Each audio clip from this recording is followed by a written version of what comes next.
appeal matter of DFCU Bank Ltd and DFCU Bank Ltd and others department.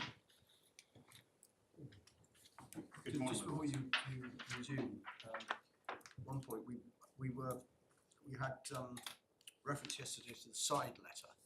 Yes. Is that something that was before the judge? And if so, could we see it? I think the answer to the first question is no, and the answer to the second question, certainly no. as far as I'm concerned, is no. As far as I'm concerned, Lord, is yes. Your lordships could. It just might be helpful for us to see it. Can I say certainly?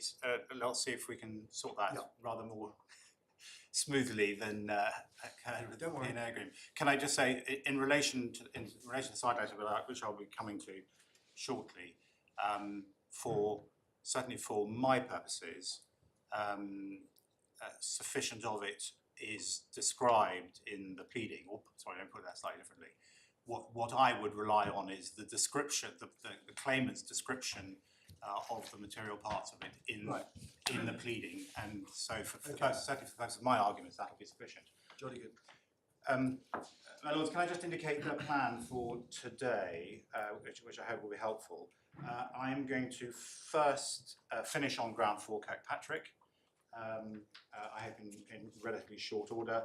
Then I will spend a turn. Then I'll turn to public policy, and we'll probably use the whole of the morning in relation to that. I will then come to Article 6, which will probably be in the early afternoon, but I think I'll be able to deal with that pretty shortly. My own friend Mr. Chalfoon for D3 to D5 may have something to say, but I understand if he does have anything to say, it'll be very short, and then my own friend's reply. Right. My Lord, I was addressing Kirkpatrick yesterday. I'd shown your lordships that Malone Friend's submission that the Act of State doctrine applies only if the court is asked to determine the validity of the Act of State under the foreign law is not correct, and that Act of State is engaged if the court would be required to determine the lawfulness of any Act of State. That issue must not be incidental, but must be an element of the claimant's causes of action. And I showed you Lord Justice Ricks in Newcos and Lord Lloyd Jones in Maduro at paragraph 136.5. Lord Lloyd Jones uses other formulations I won't turn these up, but I'll just mention them in paragraphs 151, 152 and 153. He uses the phrase lawfulness or validity, and uses the phrase lawfulness or legality. The point is the same.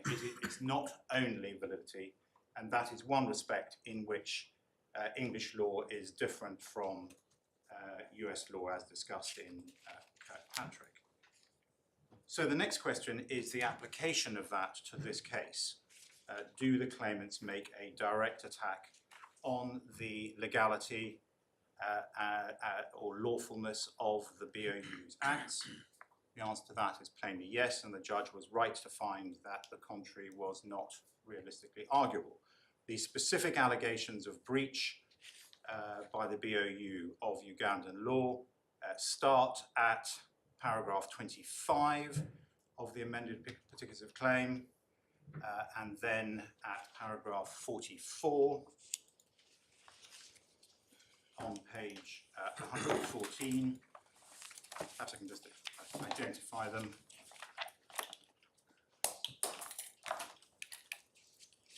Paragraph 25, page 105. It's averred pursuant to the corrupt scheme and in breach of their obligations and or duties set out in paragraphs 23, 23A and 24 of the BOU, etc. Paragraph 44 on page 114. In breach of duty, the BOU and or its officers and or agents fail to act in good faith, fail to prepare a statement of affairs, etc. Then paragraph 45, furthermore, in breach of all the above statutory provisions and legal duties imposed on the receiver, having put CBL in receivership on the 24th of January 2017, the BOU completed the sale, etc. And then paragraphs 48 and then 68 on page 125, and then of course 69, the unlawful means. In that regard, may I try to answer a question that my Lord Justice Popplewell asked me yesterday, which I apologise, I completely misunderstood and didn't answer, or I answered a different question. This was at transcript day 2, page 147. Your Lordship asked me if we were making a point that on the single conspiracy formulation, the claimants have to establish the unlawful means that are alleged prior to the defendant joining, because you can't join an unlawful means conspiracy if there isn't already an unlawful means conspiracy. I hope I understood the point Your Lordship asked me. The answer is that we have not made that point as a matter of law in the context of this ground, though the logic of it is unanswerable. But we do say that the claimant's pleaded case is dependent on and would require the determination of the legality of the alleged unlawful means prior to the defendant's involvement, and it would do so on both their cases, single and two conspiracies. And you can see that most clearly from paragraph 68 on page 125. Yeah. From or shortly after the time that DFCU Bank was approached as a potential acquirer of CBL, as pleaded at paragraph 34 above, and just pause there to note that the date one gets from that cross references would be therefore November 2016. It is averred that the defendants became parties to the corrupt scheme. Alternatively, they formed a new conspiracy with the BOU and or its officers and or agents.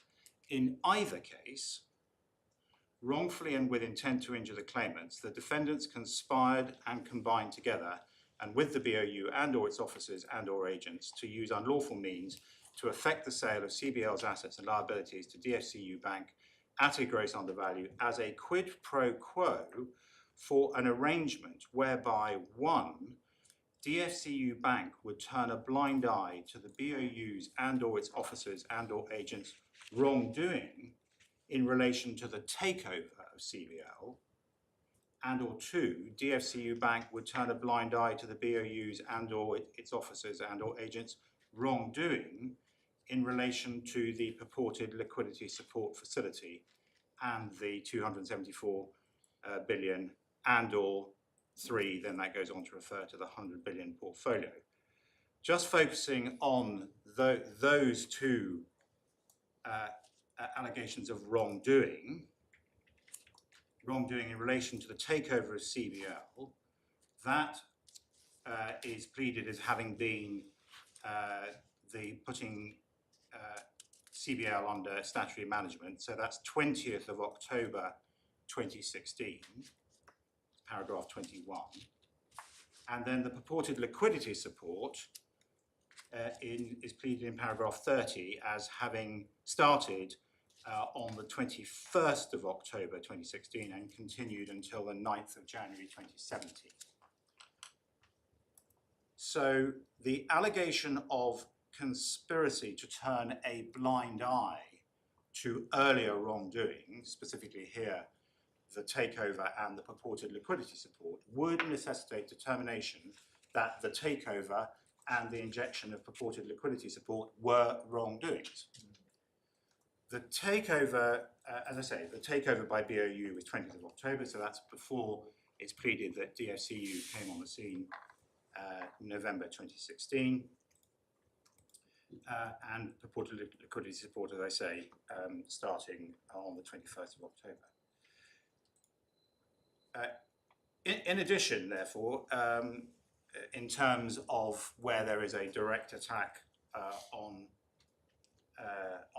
the legality of acts of the BOU, of course, we mustn't forget that the dishonest assistance claim is dependent on allegations of unlawful acts of the BOU, acts which DFCU is alleged to have dishonestly assisted, and the knowing receipts claim is likewise dependent because it alleges that DFCU knew or suspected that BOU was acting unlawfully.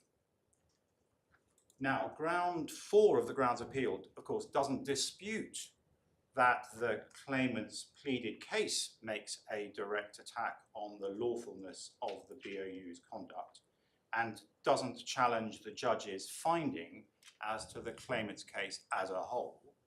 It says only that the judge was in error in failing to find that the case pleaded in paragraph 69M did not do so.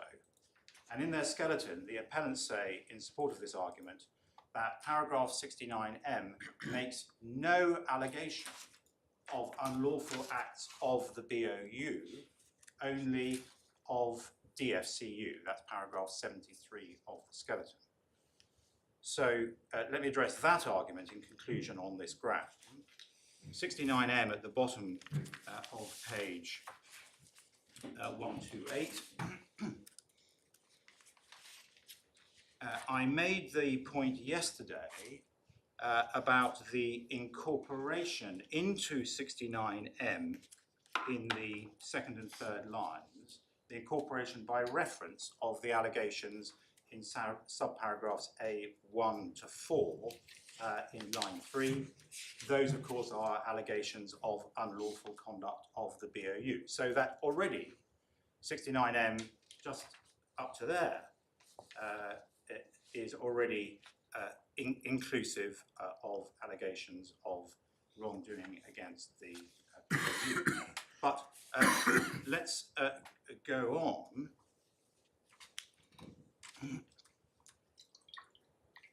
In M1, the crime of corruption under Section 2B of the Anti-Corruption Act by offering and granting directly or indirectly to the BOU's officers and or agents benefits in the form of the concealment of their prior wrongdoing, noting that, in relation to the takeover of CBL and the purported liquidity support facility, and the 274 billion. So there you have already an incorporation of an allegation of wrongdoing, a matter that would need to be established, as we saw under paragraph 68 as well, and or the secret transfer of the UGX 100 billion portfolio in exchange for acts required of those officers and or agents to effect the sale of CBL's assets and liabilities to DFCU Bank, including the selection of DFCU Bank as the purchaser, the placing of CBL into receivership, and the entry into the P&A agreement, the BOU facility agreement, and the side letter. So,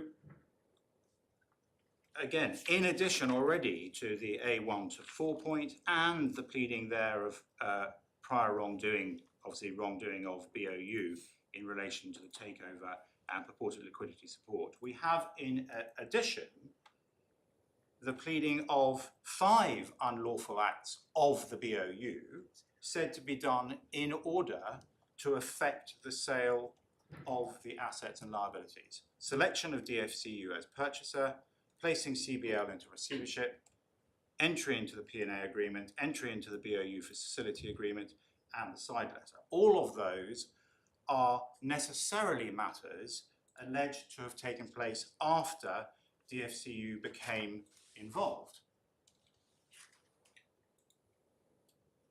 The very first involvement pleaded of DFCU is paragraph 33, 28th of October 2016, when it wrote a letter expressing interest in acquiring a controlling stake in CBL.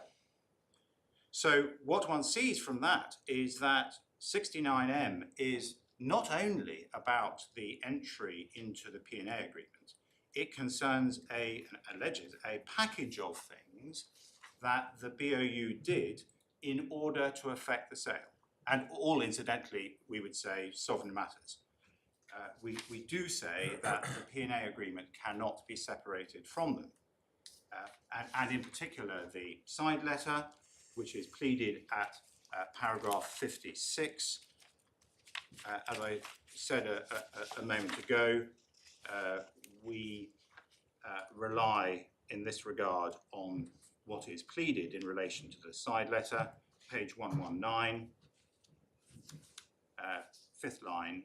In addition, Ms. Bagyenda signed a side letter addressed to Mr. Kasame of DFCU Bank, dated 25th of January 2017, and entitled Compliance Accommodations, by which, one, the BOU acknowledged and agreed to give DFCU Bank 11 months after completion of the purchase of CBL's assets and liabilities to bring itself into compliance with FIA capital adequacy and prudential requirements.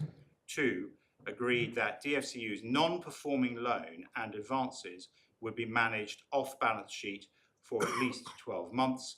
And three, agreed that fully provisioned loans and advances acquired by DFCU Bank would not be part of its loan portfolio for reporting purposes until rehabilitated, thereby substantially reducing the amount of additional capital required to be injected into DFCU Bank following completion in order to satisfy FIA capital adequacy requirements. So one sees there the BOU clearly exercising regulatory capital requirement functions in allowing DFCU to have time to comply with the additional capital adequacy requirements that would be triggered by the purchase of assets under the P&A agreement.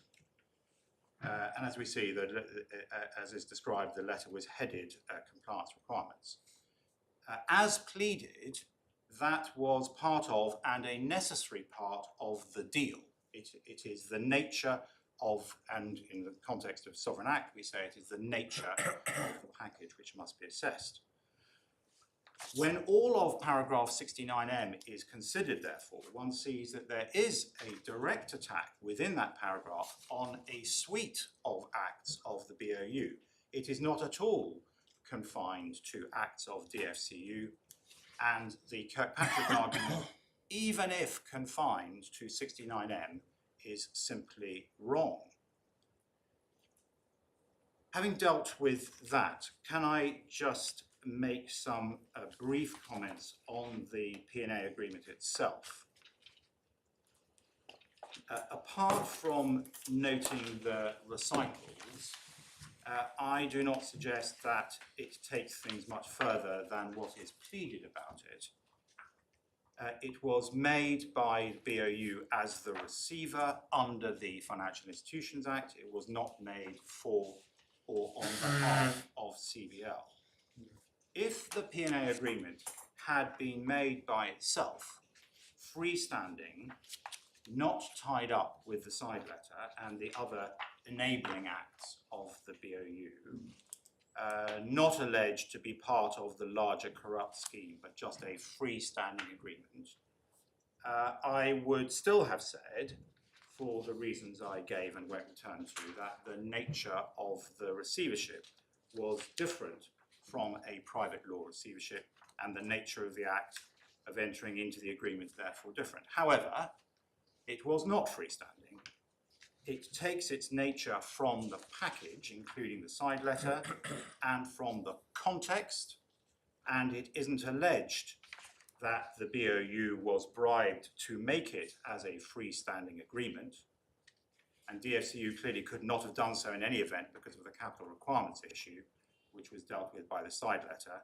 It is alleged that the BOU was bribed to make the package of agreements that is pleaded in paragraph 69M. So, my lords, we say ground 4 should therefore fail. Can I, unless your lordship the auditors have any further questions in relation to Kirkpatrick, can I turn to public policy?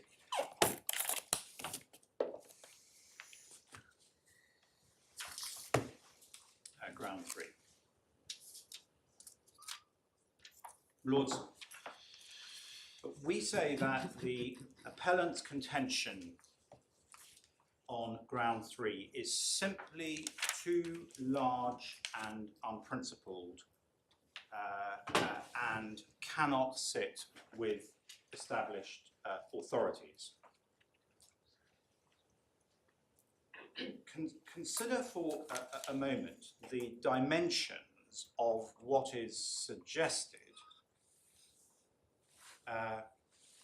in comparison with what the appellants accept is established law and binding on this court. First, the appellants accept that the exception is narrow. Second, the appellants accept that the exception must not swallow the rule.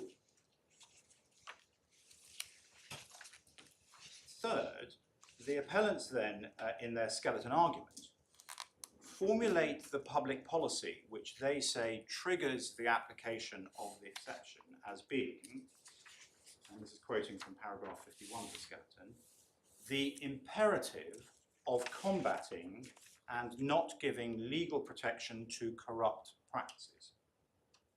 And in Learned Friends' oral submissions, the appellants again formulate the public policy which they say triggers the exception in a very broad way with undefined boundaries.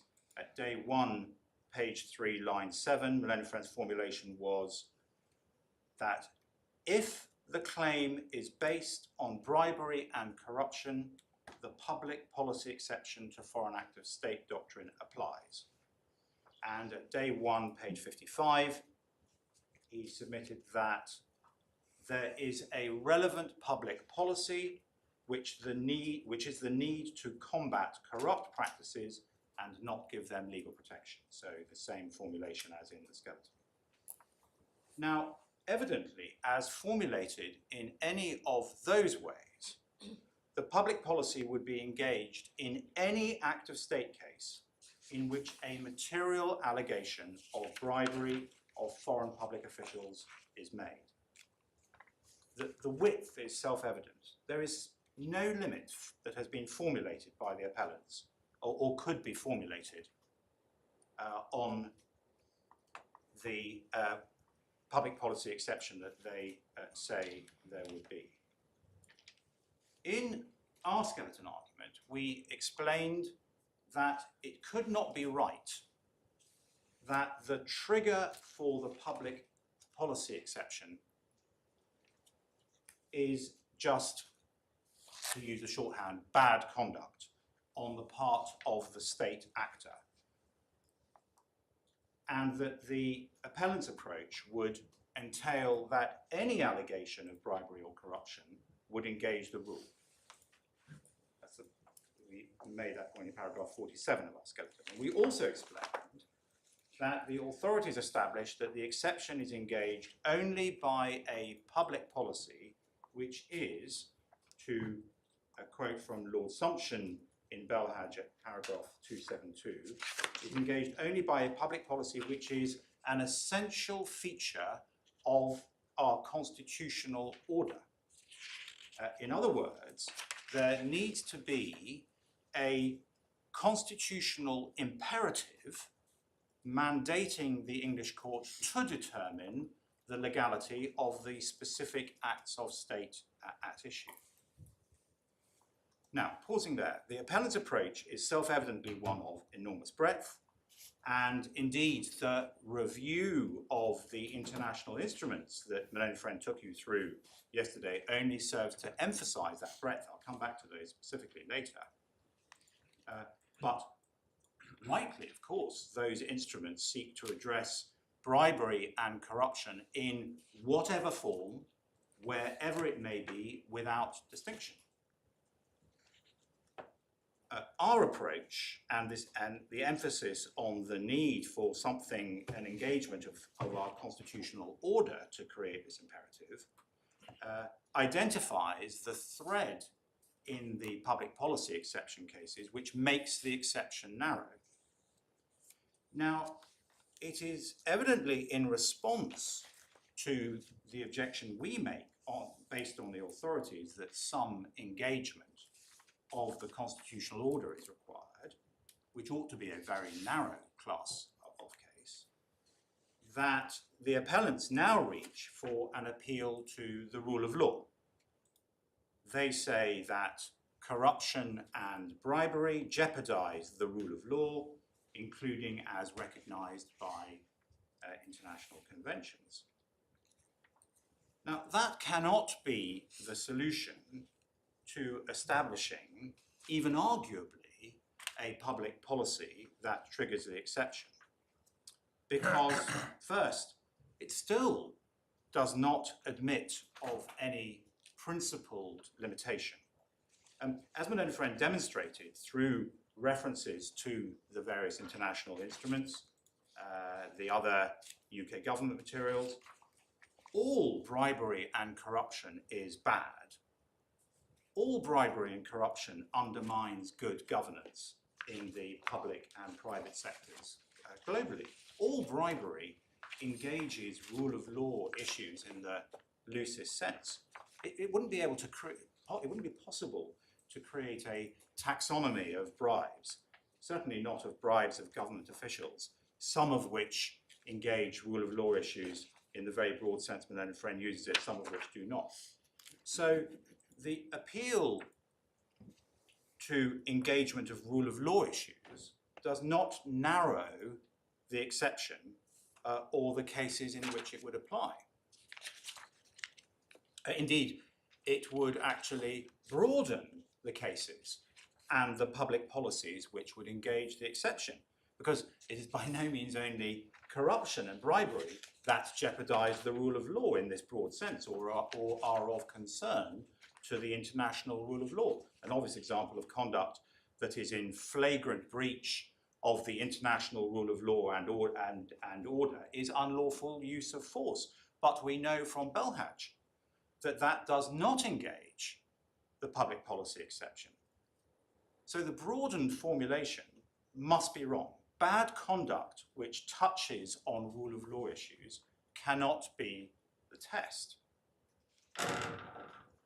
Further, this very broad approach would make it difficult to distinguish other large areas of bad state conduct that undermine good government and governance, fraud being an obvious example.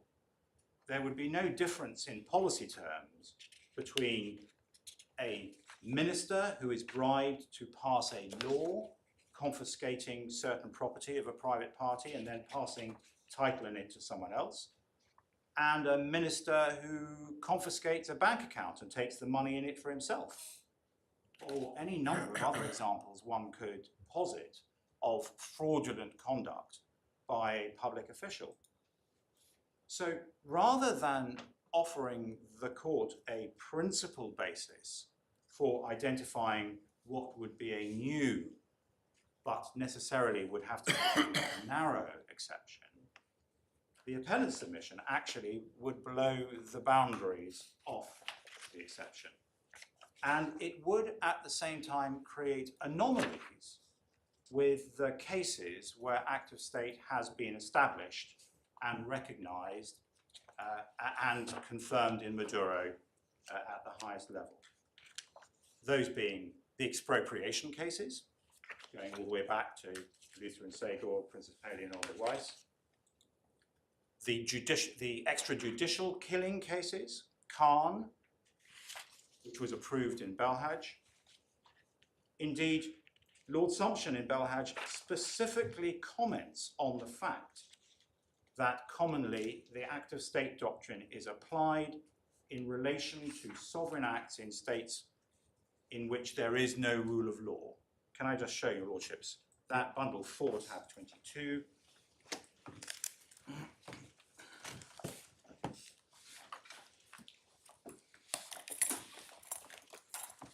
bundle page 1248.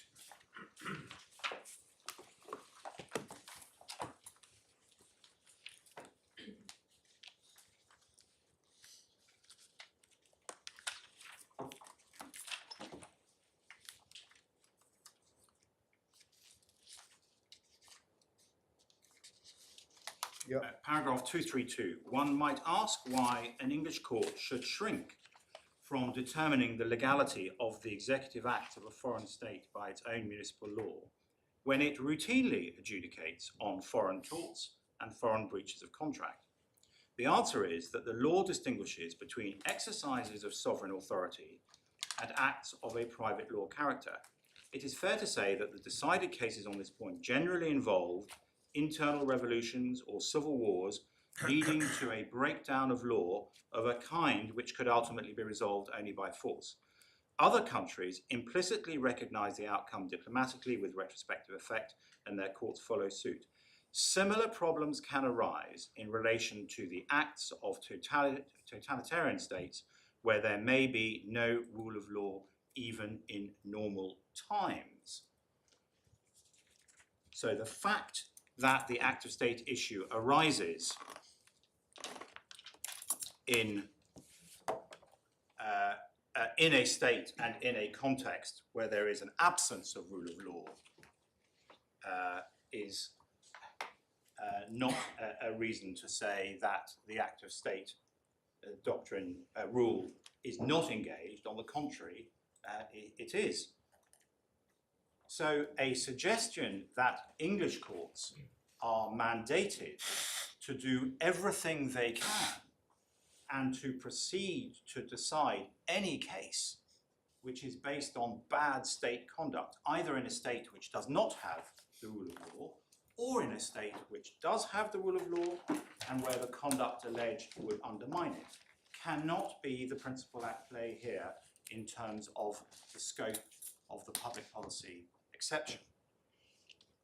So, in short, the appellant's submission must be wrong, could not be reconciled with authority, would consume the rule, leaving in place only the established act of state cases, which are cases in which the conduct could equally be characterized as offensive to public policy and undermining the rule of law. Nor is there any available retreat to the suggestion that the exception will only apply to corruption cases that are particularly egregious. And then my learned friend then says the allegations in this case are of particularly egregious corruption. The whole thrust of the review of the international instruments on which my learned friend relies is that all corruption and bribery is egregious. There aren't good and bad bribes. There aren't worse bribes.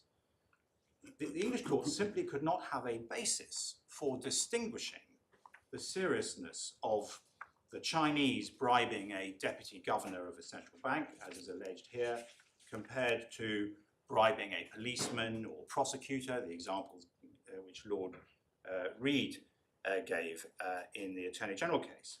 So that provides no limiter or metric. And in any event, it is a mischaracterization of the use of the word egregious in this context, because clearly the identification of a matter being egregious as a trigger for the public policy exception must be as a description of the nature of the thing, torture being egregious. And I would respectfully suggest that that is exactly in that way that your lordship used the word egregious in paragraph 152 of COSA, not that in relation to a bad conduct, there's then very bad conduct, less bad conduct of a particular type. But the point is that rule of law arguments would be engaged by all allegations of corruption, no matter the context or the factual circumstances. Learned friend says that the court in COSA did not have the benefit of argument based on the international instruments he relies on, and he says in any event, that the allegations in COSA were not of corruption in the same sense as are in play in this case. But first of all, you can't distinguish between different types of corruption, and perhaps more importantly, the allegations in COSA attacking the Turkish legislative and executive acts and the targeting of the claimants by the Erdogan regime were very much about the rule of law or lack of it.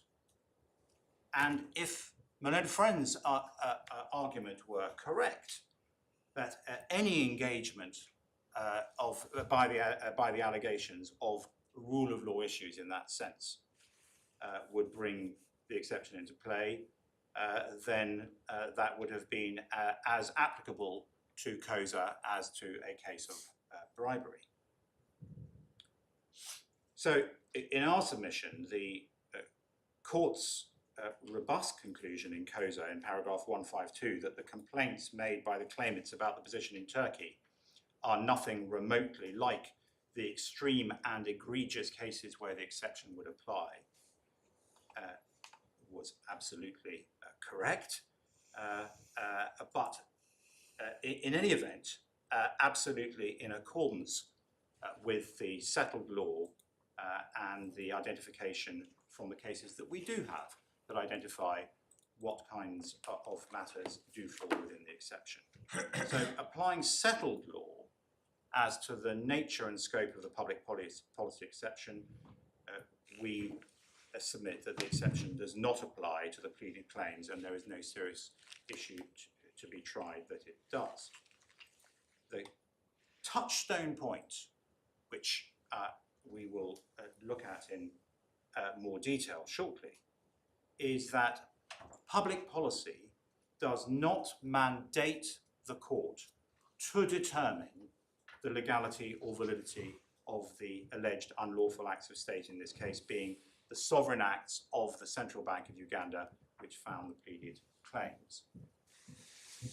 My Lords, I'm going to address and develop the correct analysis by reference to 5 aspects. First, I will just deal shortly with the question of why the court can and should decide the point now and summarily.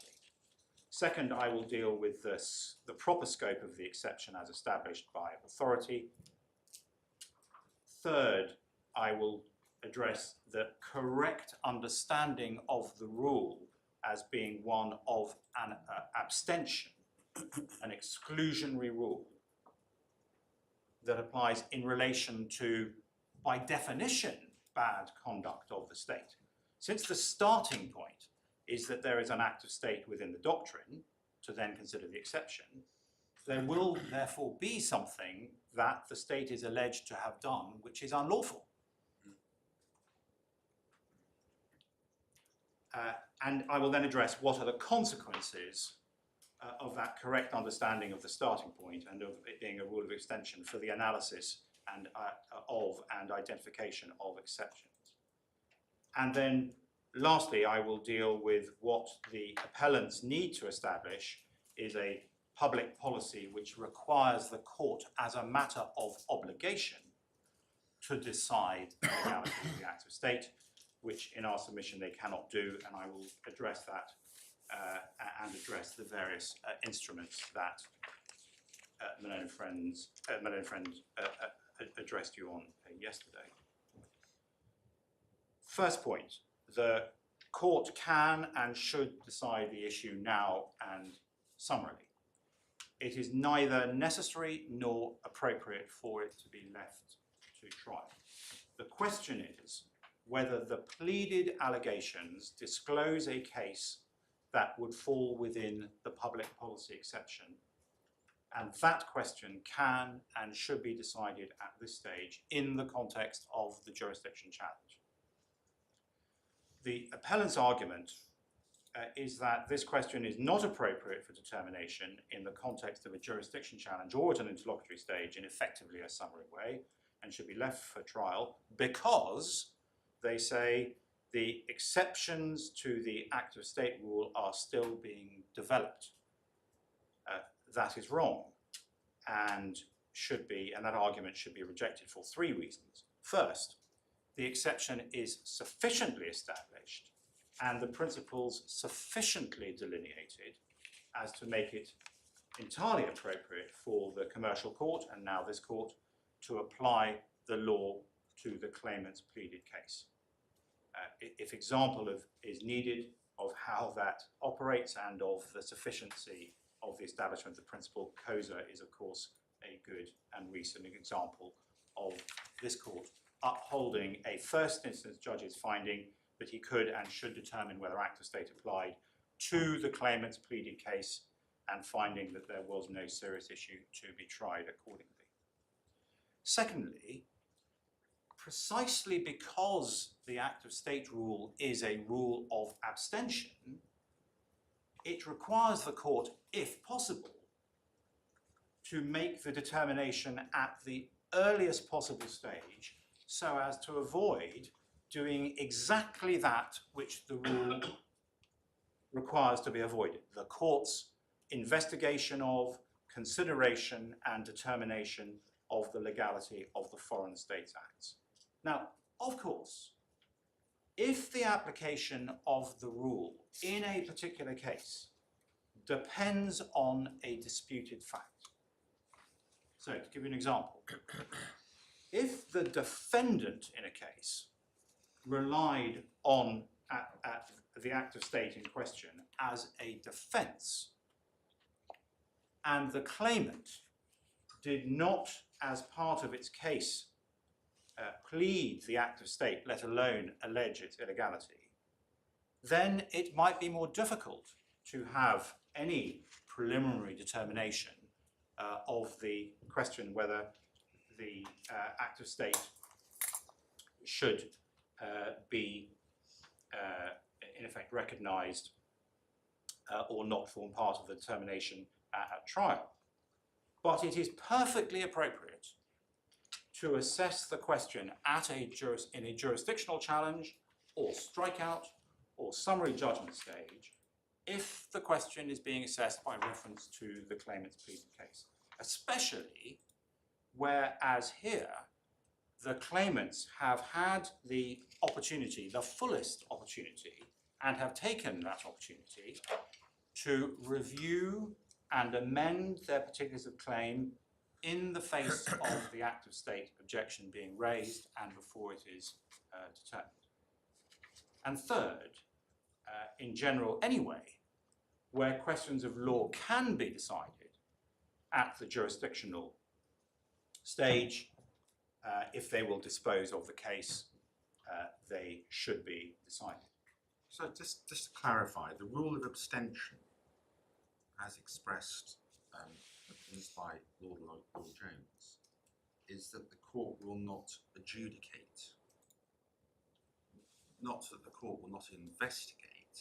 So it seems to me that one can't say that the rule prevents one considering in detail whether or not the Act of State doctrine applies, if that is what is thought to be appropriate.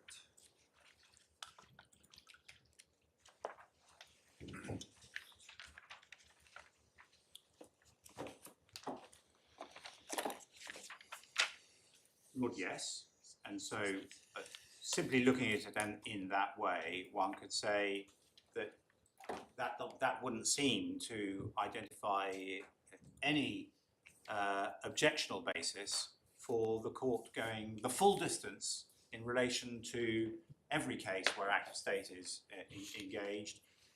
Well, we have trying our normal rules as to whether or not an issue, a defence, should or should not go to trial. We do, but it's interesting. I was going to say, Lord, that of course what Lord Lloyd Jones also does is that he identifies the basis of the rule, paragraph 135, sixth line. The rule also has a sound basis in principle. It is founded on the respect due to the sovereignty and independence of foreign states and is intended to promote comity in interstate relations. And so, though your lordship is right that when he describes the exclusionary rule as being an exclusionary rule limiting the power of courts to decide certain issues, I would respectfully suggest that it's clear that what he is describing is an exclusionary rule in relation to subject matter jurisdiction. In other words, it being an area which it is inappropriate for the courts to go into out of respect due to sovereignty and independence. And in that context, your lordships will remember that on this aspect, in terms of the procedurally appropriate way of dealing with matters, that one might say that there is some analogy to be made with the way English courts deal with sovereign immunity, in that where sovereign immunity is raised in the context of a jurisdiction challenge, the position is that the court does not, and this was held in Tin by Lord Justice Carr in the Tin case, and has been applied ever since in terms of how sovereign immunity cases are dealt with. The court does not deal with immunity issues on a good arguable case basis or serious issue to be tried basis and leaves it to trial, but tries the question of immunity first and before any other issues, including before any other issues that arise in the jurisdiction challenge itself.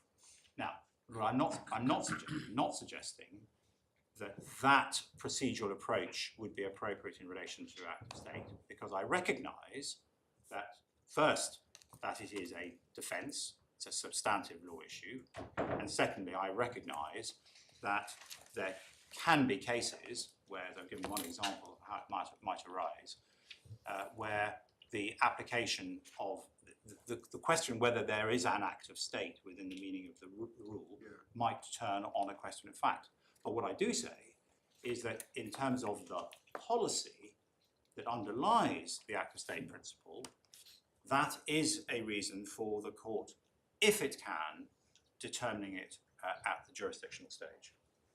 And even more so, where for this part of the argument, we're proceeding on the basis that the Act of State rule does apply. The court has found that the Act of State rule does apply, and where the question is whether there is whether an exception is made.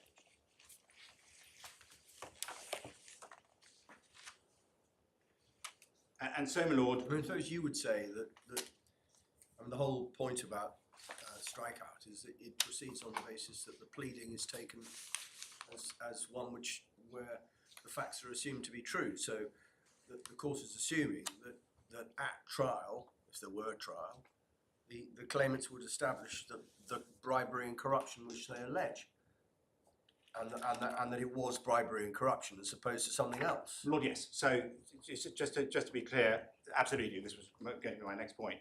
We accept that the question should be considered on the basis of the alleged facts in the amended particular claim. That is the position most favourable to the appellants.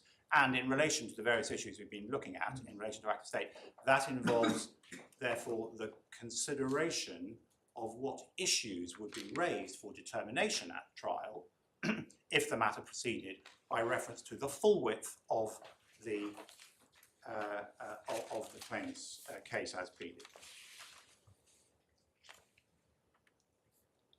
My lord, second. The Act of State has been raised in a number of different scenarios. I don't think it's ever been raised in the context of a bribery and corruption case, but it might be said that after all, COSA was about an allegedly corrupt judgment, albeit that there were other factors at play, such as the fact that the Turkish Constitutional Court considered the matter, UCHR considered the matter, and so forth. Lord, yes. So it might be said that the reason why we decided, both Mr. Justice Trower and the Court of Appeal decided that we could deal with the issue summarily was because even if the judgment, whatever it was about the judgment, was neutralised by the subsequent judgments of the other courts, and that was the point that emerges from the case as a whole. Lords, yes. Whether it would have been the same if there'd been, as it were, a live issue of corruption. For example, the issue as to whether the Turkish judiciary were endemically corrupt because of the regime and so on and so forth, which was sort of an argument that was floating around from recollection. Whether if that was something which hadn't been, for the purposes of that case, determined against the claimant, we would have said this should be dealt with now as opposed to later. I'm not sure. Lords, I don't want to push some suggestion that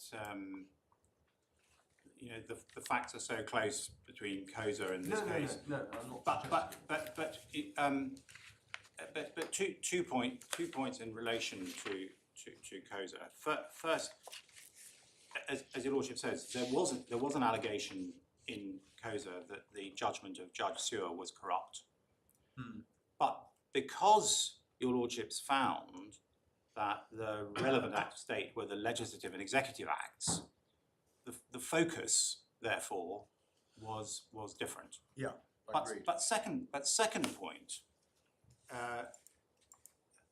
echoing the point I made a little earlier, that the particular relevance of COSA is because all the arguments that are made by my own friend about why bribery and corruption should be a public policy that triggers the exception, could equally be made in relation to the allegations, the type of issues that were being raised in relation to the Erdogan regime and what was done to the claimants in that case. So, Lord, turning then to the established, settled law in relation to the exception. The exception is concerned with, and only with, cases where the application of foreign act of state would be adopting Lord Newberg's formulation in Belhaj, manifestly contrary to fundamental principles of public policy.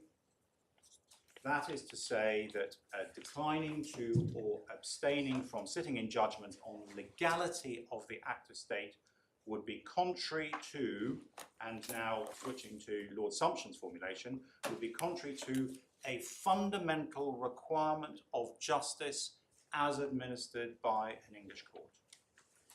And as your Lordships confirmed in COSA last year and is accepted by my own friend, the exception is a narrow one, engaged only where the act of state is extreme and egregious, a grave infringement of human rights, or a gross violation of clearly established rules of international law.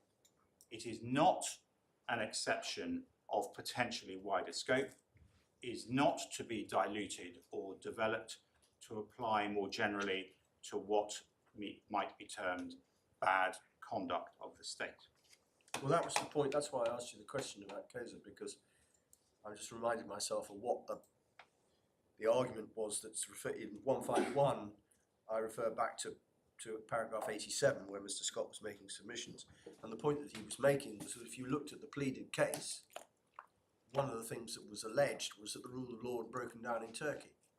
Exactly. And he said, well, this is, that demonstrates this is such a serious matter that this court ought, on grounds of public policy, to intervene. And the answer to that is, well, I suppose it could be said, well, unless it involves some grave breach of well-recognised principles of international law, you run the risk of the English court effectively becoming the policeman for alleged wrongdoing in countries all over the rest of the world, which is not appropriate.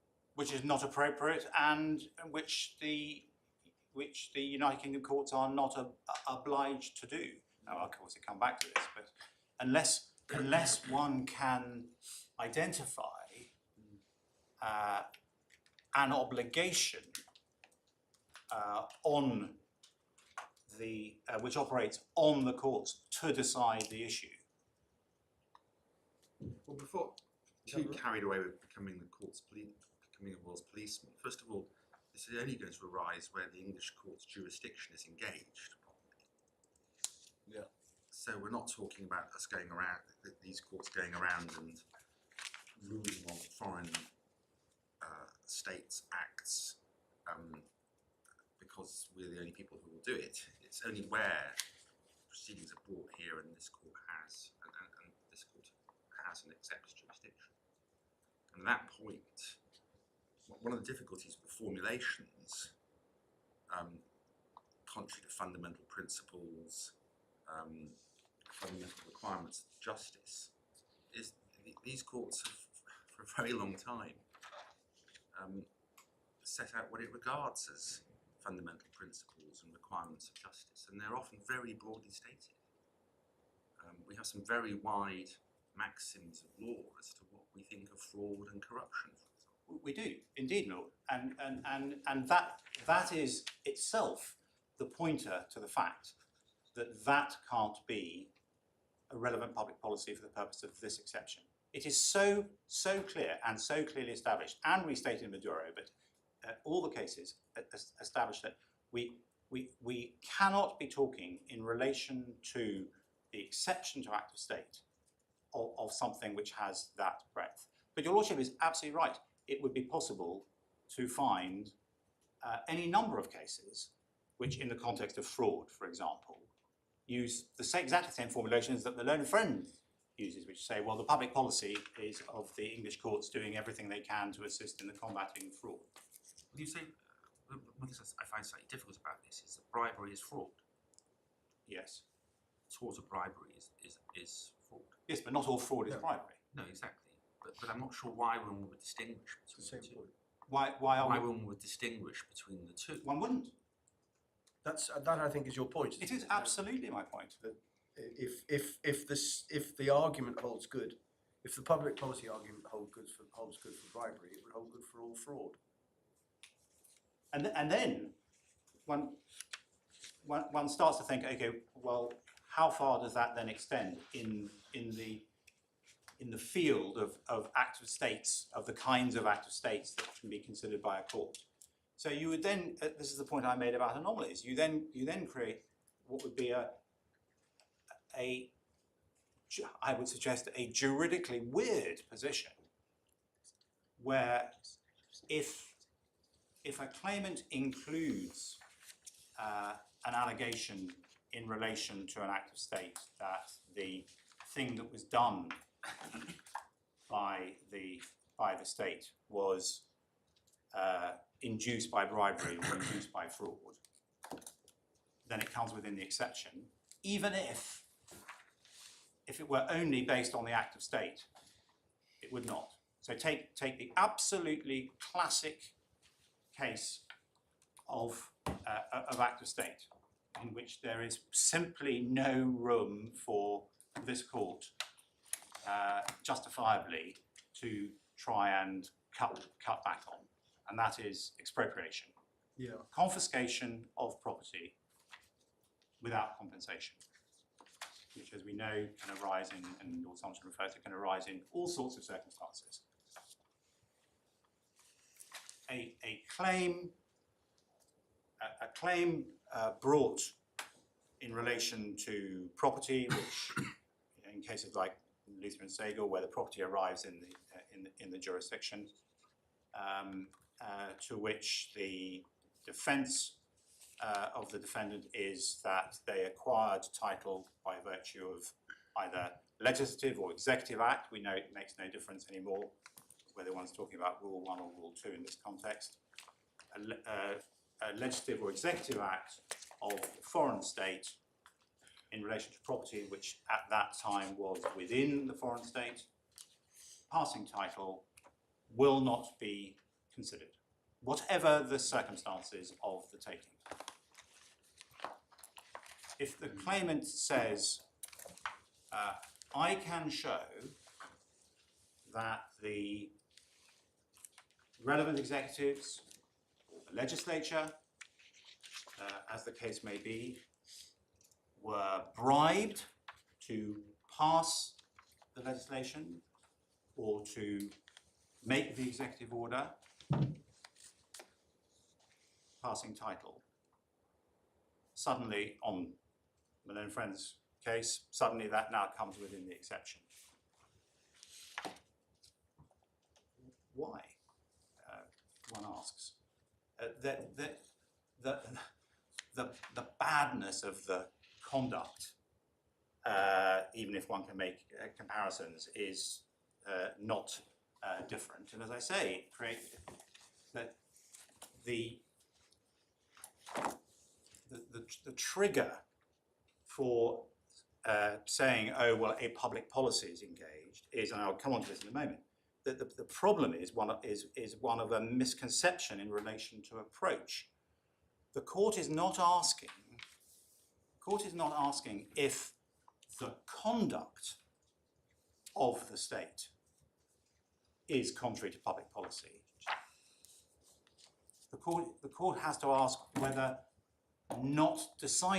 abstaining from decision would be contrary to public policy.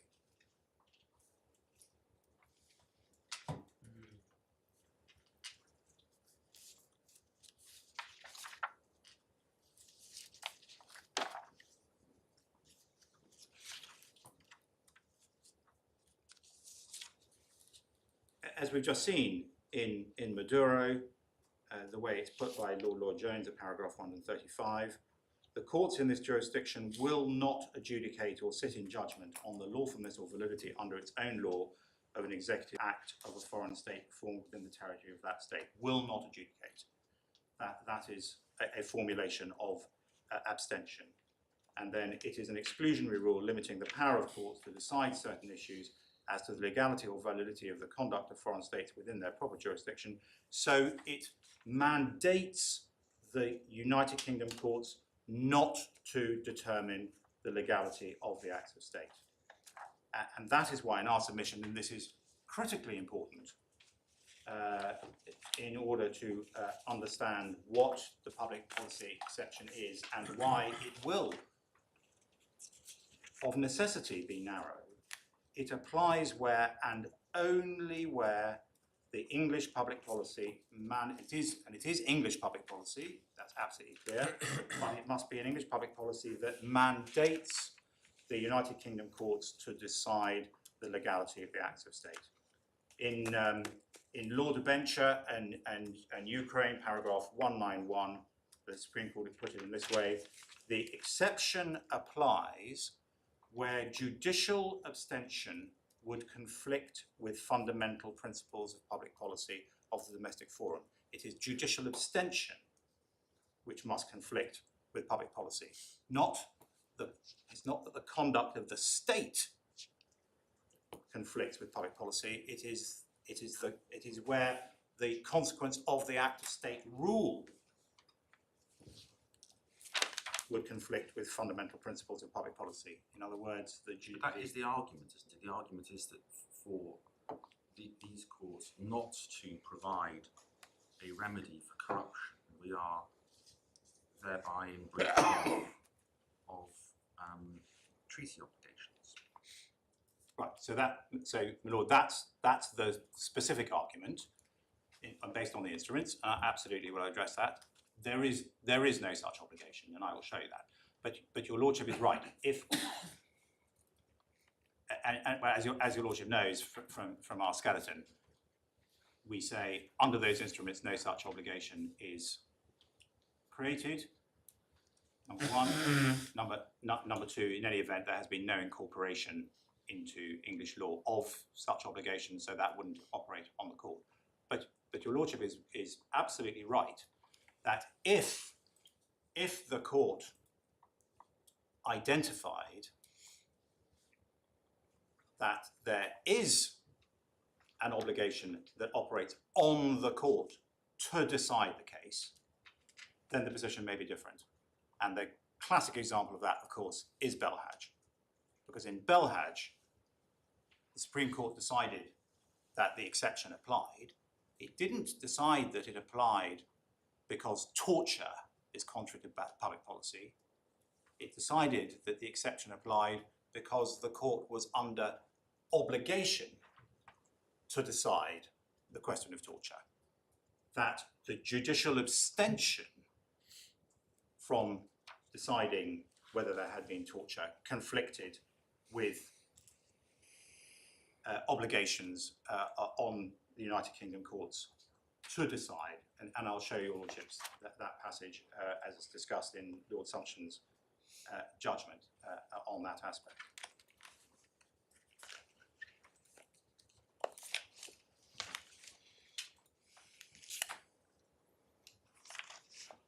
Sorry, Lord, I was just looking at the time in terms of when you're... Well, is that, if that's a convenient moment to take a break, we'll take a break now. Certainly, Lord. Okay.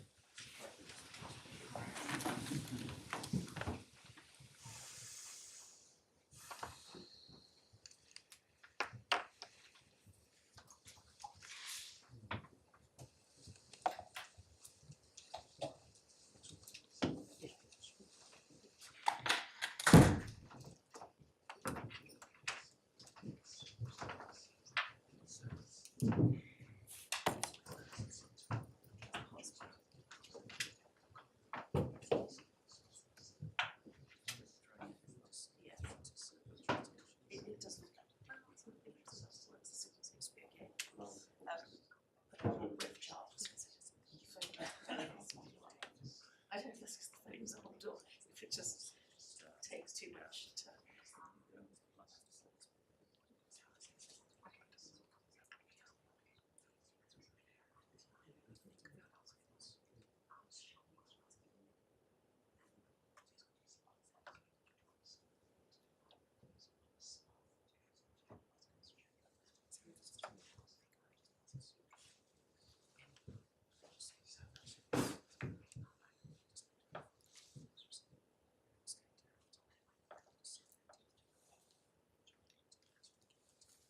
Excuse me, Madam Associate.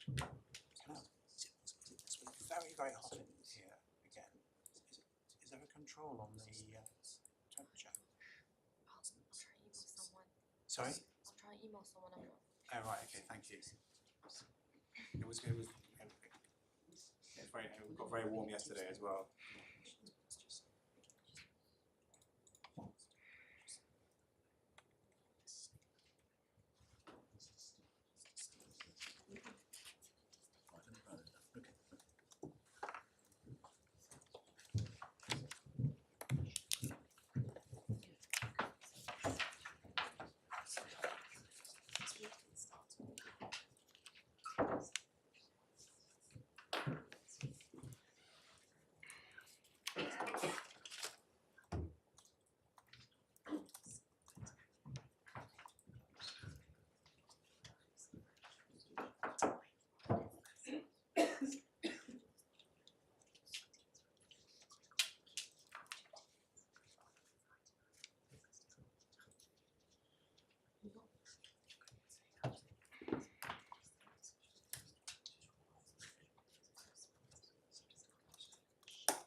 My lords, the second misconception in the appellant's approach, that is, apart from the suggestion that the trigger for the application of the exception is that there are allegations of bad conduct, I've touched on that, is that for the public policy exception arguably to apply, it must be directed to the pleaded acts of state that engage the rule.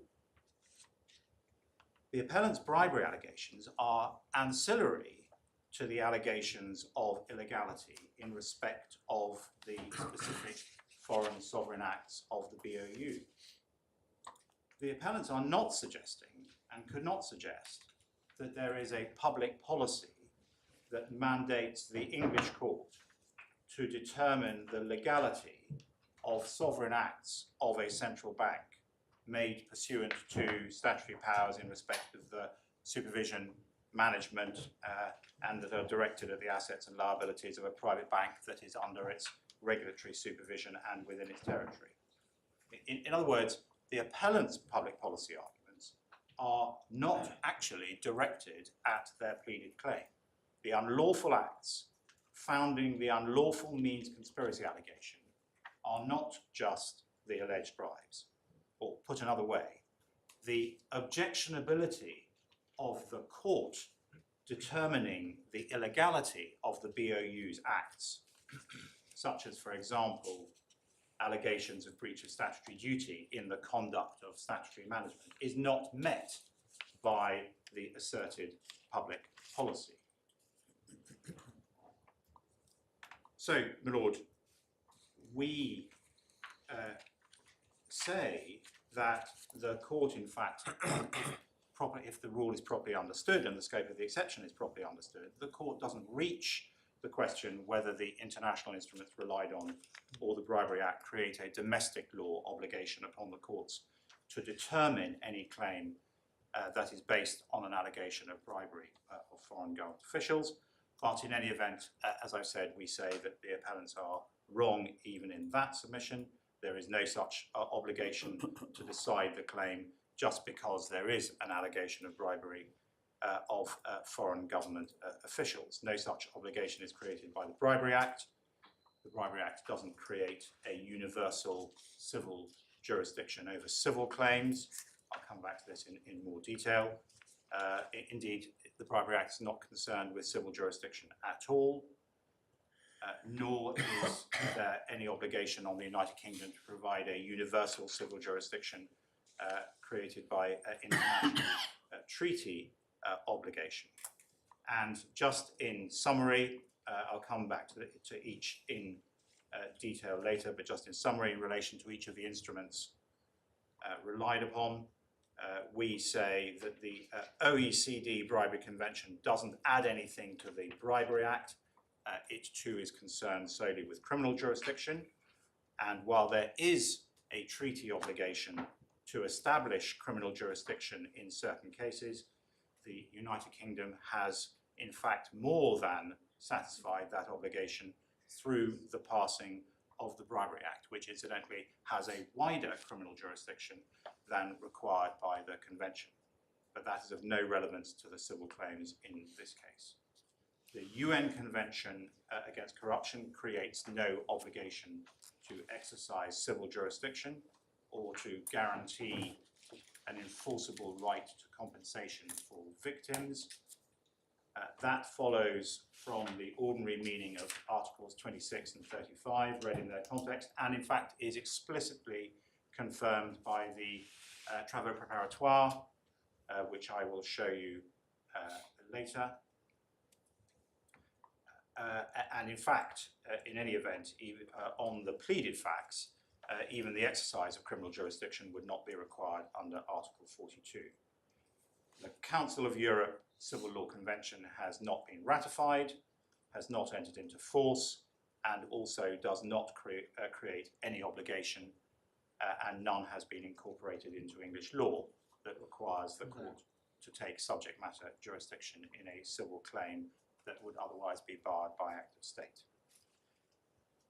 In circumstances where Parliament has determined through the Bribery Act the extent to which it considers effect must be given to the OECD Convention and other international instruments to which the United Kingdom is a party, there is, in our submissions, simply no room for this court to find that as a matter of English public policy, there is some wider treaty obligation to determine bribery claims in all cases, and indeed it would be utterly inappropriate for a court to do so because that would, of course, amount to incorporation of international obligations by an inappropriate constitutional back door.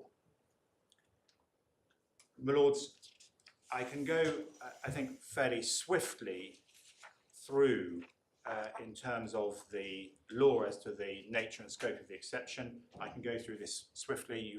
My own friend has taken you through the relevant passages in the relevant authorities.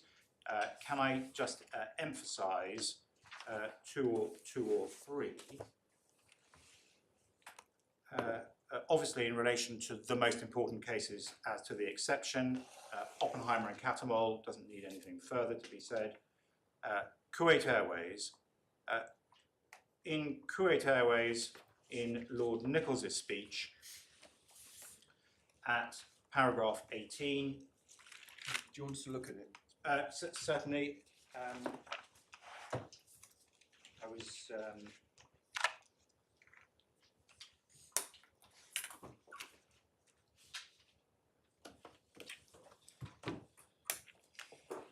bundle 2, Tab 11. tab 11, bundle page 559.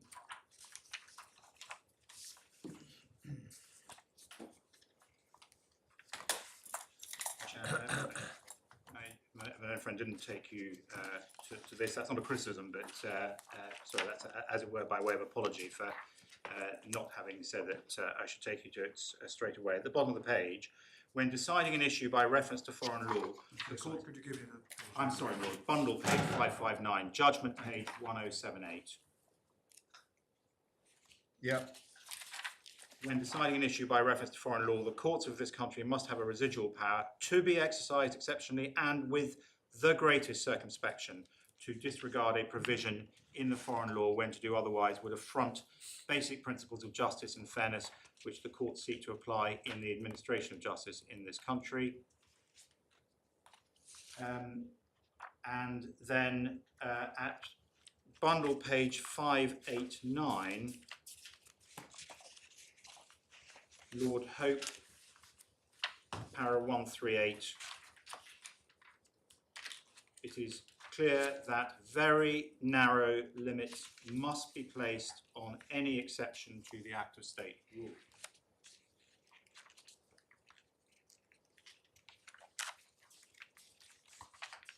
And paragraph 149, still in Lord Hope's speech.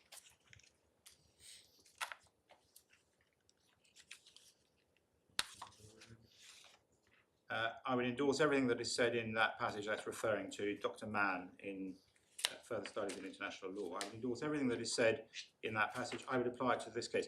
Respect for the Act of State doctrine and the care that must be taken not to undermine it, do not preclude this approach. The facts are clear and the declarations by the Security Council were universally and unequivocal.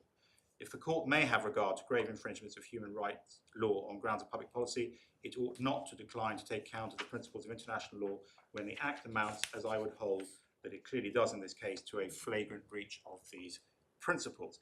Can I remind your lordships that the facts of Kuwait Airways and the reason for the House of Lords holding that the exception applied are very important, because the basis of the House of Lords application of the exception was itself an affirmation of the basic Act of State rule, that the Act of State rule would be applied to cases in which there had been a taking of property within the territory of the state. What the House of Lords held was that in the particular case, in this case, because the Security Council had made a determination as to the illegality of Saddam Hussein's occupation of Iraq, and a determination of illegality in relation to the taking of property as part of that invasion. There was therefore an obligation on the United Kingdom, and therefore on the United Kingdom courts, to proceed on the basis that the taking was unlawful. Another way of putting it might have been to say that there wasn't actually an issue that the court would need to decide, because as a matter of obligation, it had to decide, or had already been decided by the Security Council, that the taking was unlawful. That, if that had not been present, and maybe apart from the fact that the taking was outside the territory of Iraq, but at least at the time that the resolution was passed, Iraq by then had purported to incorporate Kuwait into Iraq. But if it hadn't been for those factors, then it would have been a classic expropriation case and would have fallen within the Act of State principle.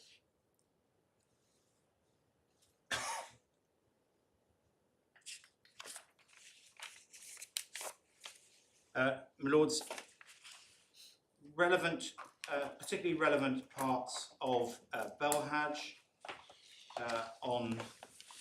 in relation to the points I'm making. The narrowness of the exception is clear from the treatment of the exception in Lord Neuberger's judgment, referring to fundamental principles of public policy and citing Oppenheimer and Kuwait Airways. Lord Sumption's judgment at paragraph 253, so bundle 4, tab 22.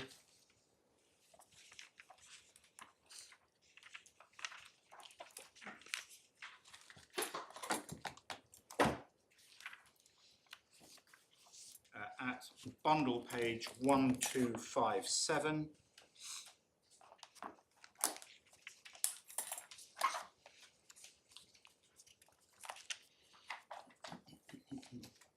Judgment page 1159, para 253. These observations are especially pertinent when public policies conflict, as they inevitably do when one seeks to fix limits to a principle of law such as the Foreign Act of State doctrine. There is a danger that retaining the doctrine while recognizing exceptions will result either in the exception consuming the rule or in the rule becoming incoherent. And my Lord, I rely on that because I say that the appellant's contentions would result in both of those difficulties.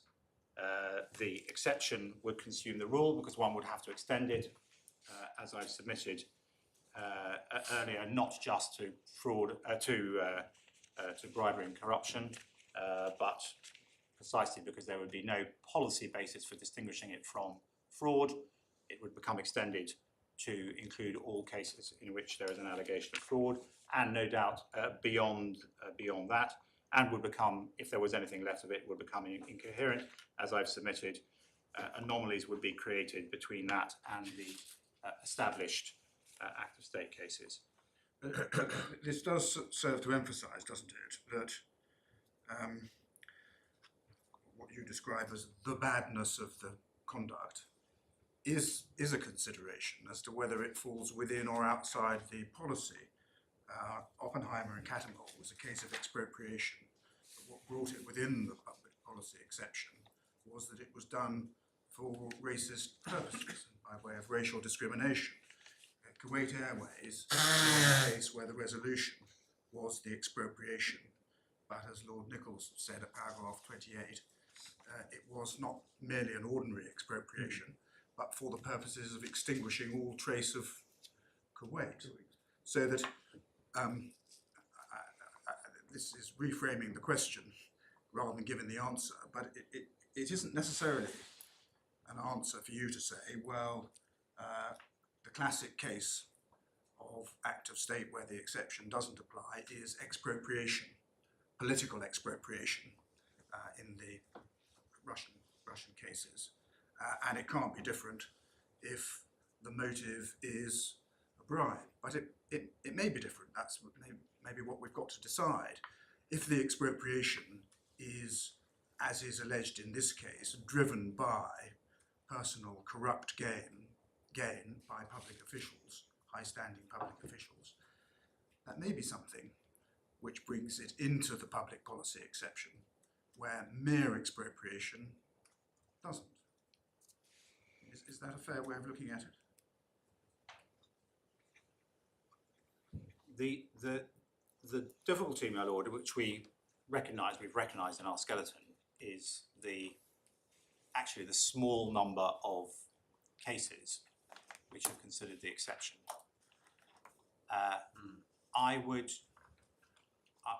suggest that it's not completely accurate to describe the classic exception cases as cases which, if I could put it this way, are cases of aggravated bad conduct cases. So, for example, Oppenheimer is not a taking case. It's not a confiscation of property case aggravated by the Nazi laws. It's actually a case to do with nationality, a tax case, in fact, and it was a tax case in which the question arose whether Mr. Oppenheimer's tax position should be assessed on the basis that he was a German national in circumstances where his nationality had been taken from him under the Nazi racial laws. So, as I say, perhaps one can't quite fit that. It's an obvious case in relation to those laws, but not a taking case in that sense. Kuwait Airways, again, there is no indication in Kuwait Airways that factors around factual matters around the taking, the manner of the taking, for example, or the way in which the law came to be passed would be relevant. And there's nothing. I thought that was really the point that Lord Nichols was making at paragraph 28.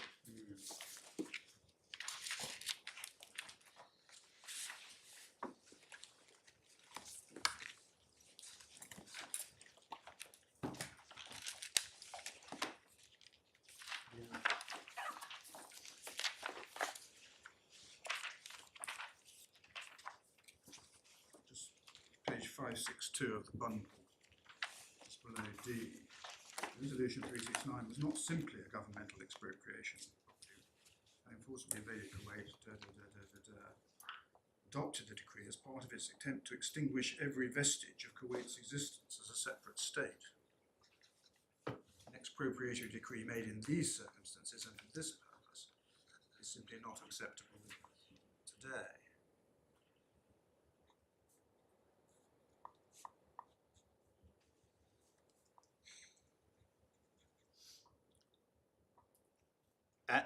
And he goes on, if it's just getting, he goes on, I've already noted that Iraq's invasion of Kuwait and the seizure of its assets was a gross violation of established rules of international law of fundamental importance.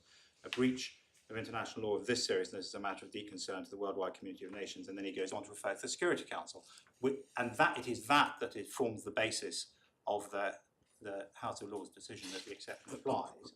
To your Lordship's point, if test it this way, if there had been no Security Council resolution and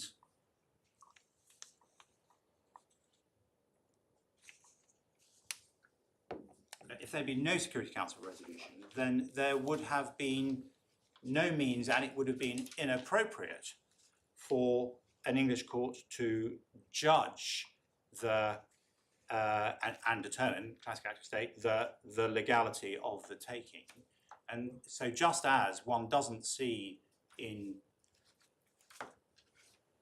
Well, I'm not sure about that. I'm not sure about that. Well, if that were the case, then in relation to the Russian Revolution cases and so on, there would have been... The point about the Russian Revolution cases that that's political expropriation. So expropriation for political purposes. So expropriation. So, for example, in this case, if the Bank of Uganda had simply nationalised Crane Bank for political reasons, then this court obviously couldn't begin to adjudicate on that. That would be an expropriation that was entirely political. Where the expropriation is as it were tainted by something else, I'm not sure you're right, because I was just looking at what Lord Justice Ricks says in UCOS, where paragraph 72, he talks about the fact that UCOS Capital although UCOS Capital complains of a campaign of expropriation aimed at UCOS and its principal, Mr. Kororowski, this is not alleged. It is not alleged that this case falls outside the limits of the Act of State doctrine. So they were saying, although there's a campaign which was a political campaign against them, it didn't fall outside the Act of State doctrine. But it's implicit in that there might very well be circumstances in which, for example, expropriation that was driven by corrupt or put for the purposes of corrupt personal gain, or by bribing a whole load of other people, might very well fall within the exception. And it was, and there's a passage that was cited from the judgments of Mr. Justice Hamlin below,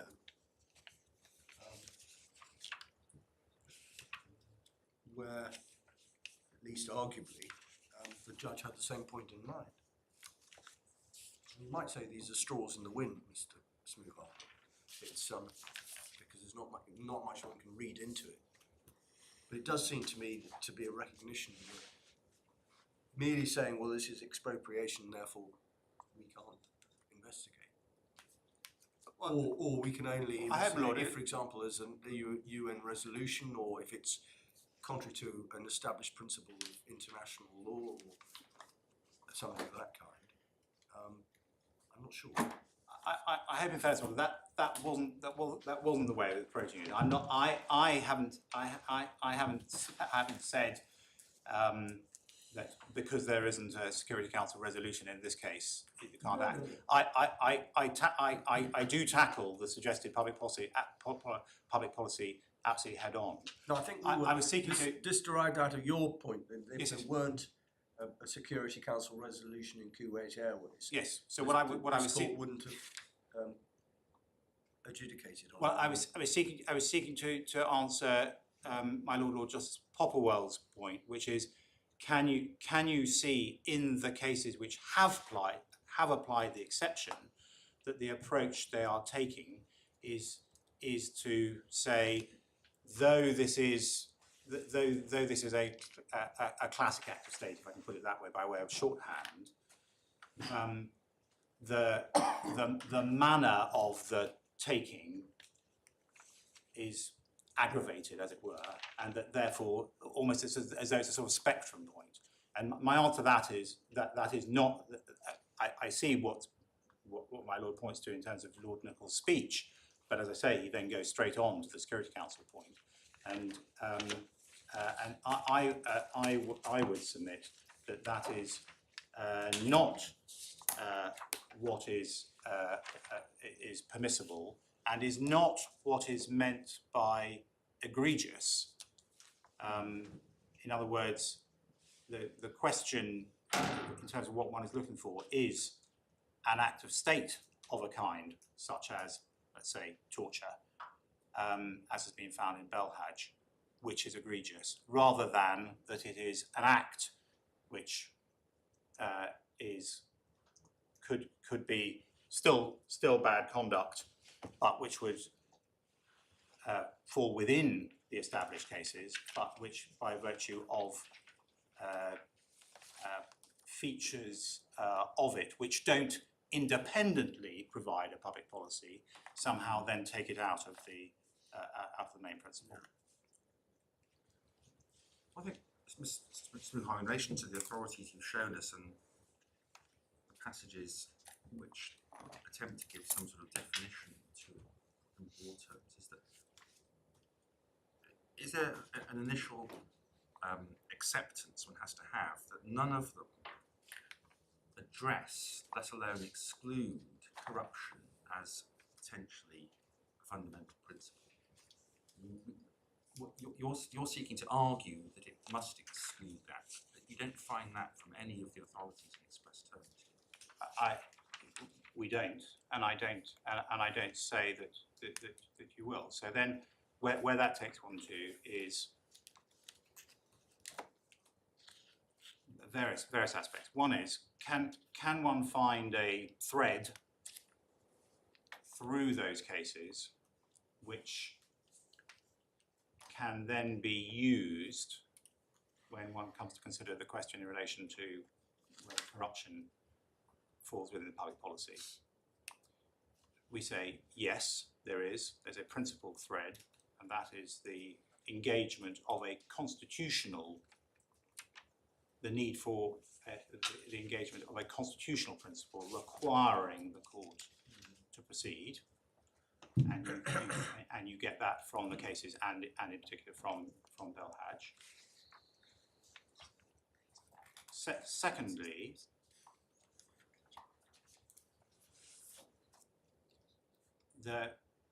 if a suggestion is made that if one treats this as an entirely new area and suggestion, and there isn't an authority in which it has been fully argued and there is a decision, let alone one binding on this court, where does that take one? Of course, it isn't the case that just because of the identification of the argument that tells you to start with that we're looking at the boundary of a developing area, and we say that this is nowhere near the boundary. What are as it were the handles on the issue which enable the court to assess that. It's the point I made at the outset, which is it is established that it's a narrow exception, and therefore the court must, in order to test the assertion that this is a relevant public policy, consider what the impact would be of the determination that determination by a court that allegations of bribery and corruption bring it within the exception on the scope of the exception and therefore on the scope of the rule. And so I come back to the same point.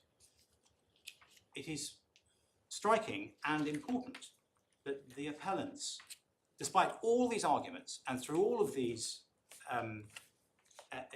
as we've gone back and forth, still are unable to offer the court any limitation on the exception they propose.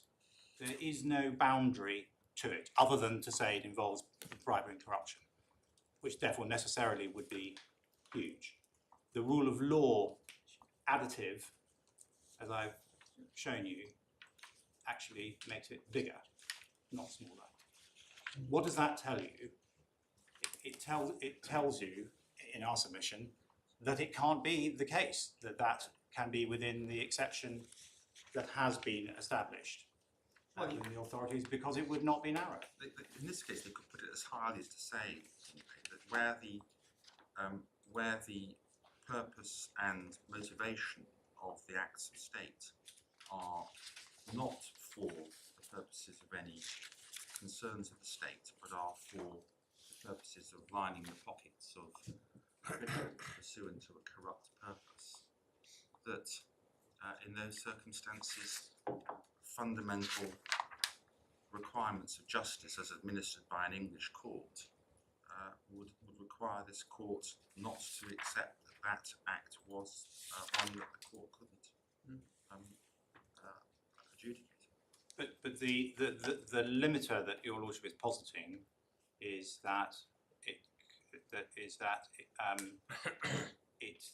the allegation is that the acts of state in question are motivated by for personal gain.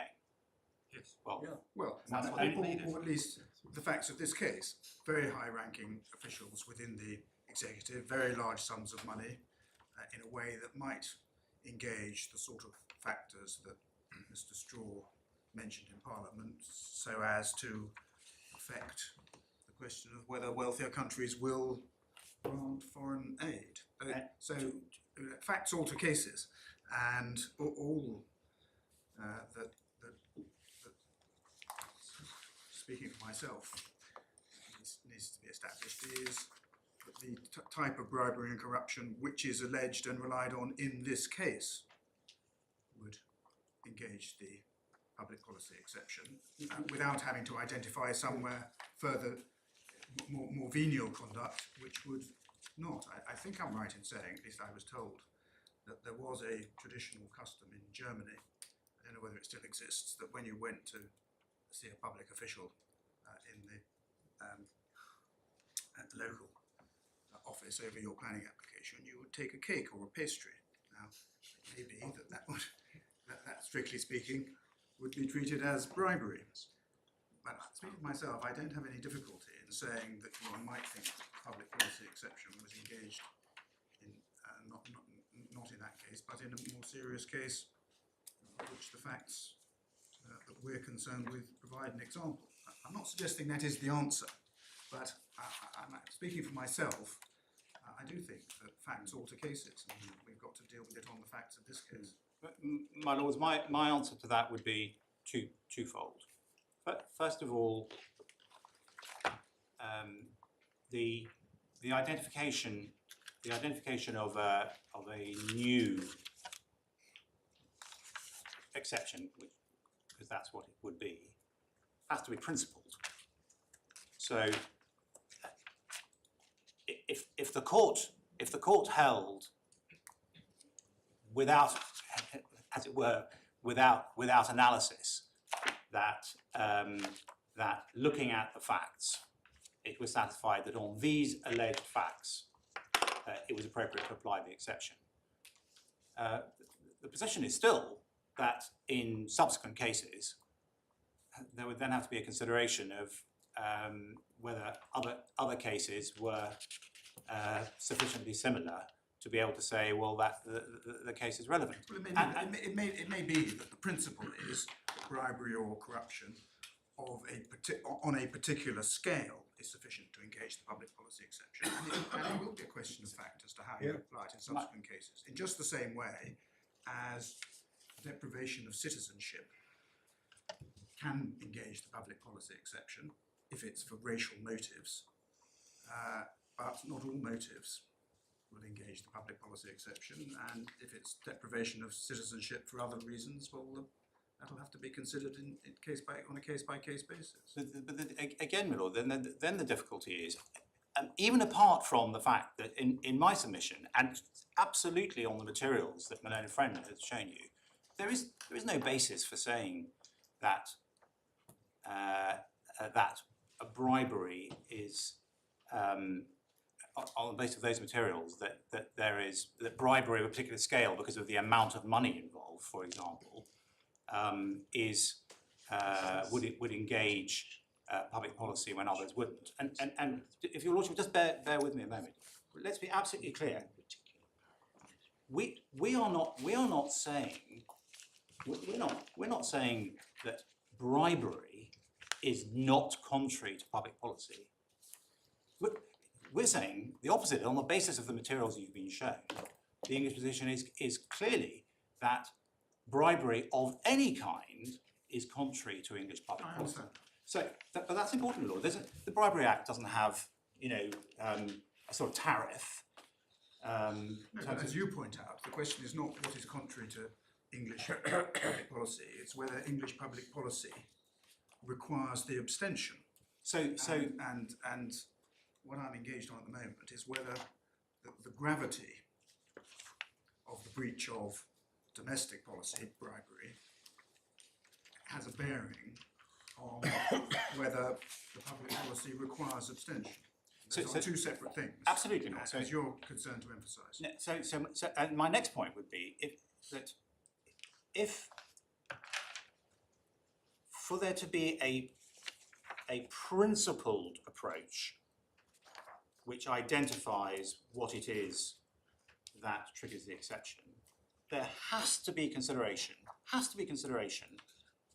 of whether a finding that the exception applies in this case would leave the exception narrow or create something broad. And Lord, that is why I say this court cannot simply take a shortcut of saying this is a decision on the facts and we'll leave it to other cases to decide whether it applies. Why not? Because the limiter that your lordship posits, or my Lord Justice Phillips posits as a possible limiter,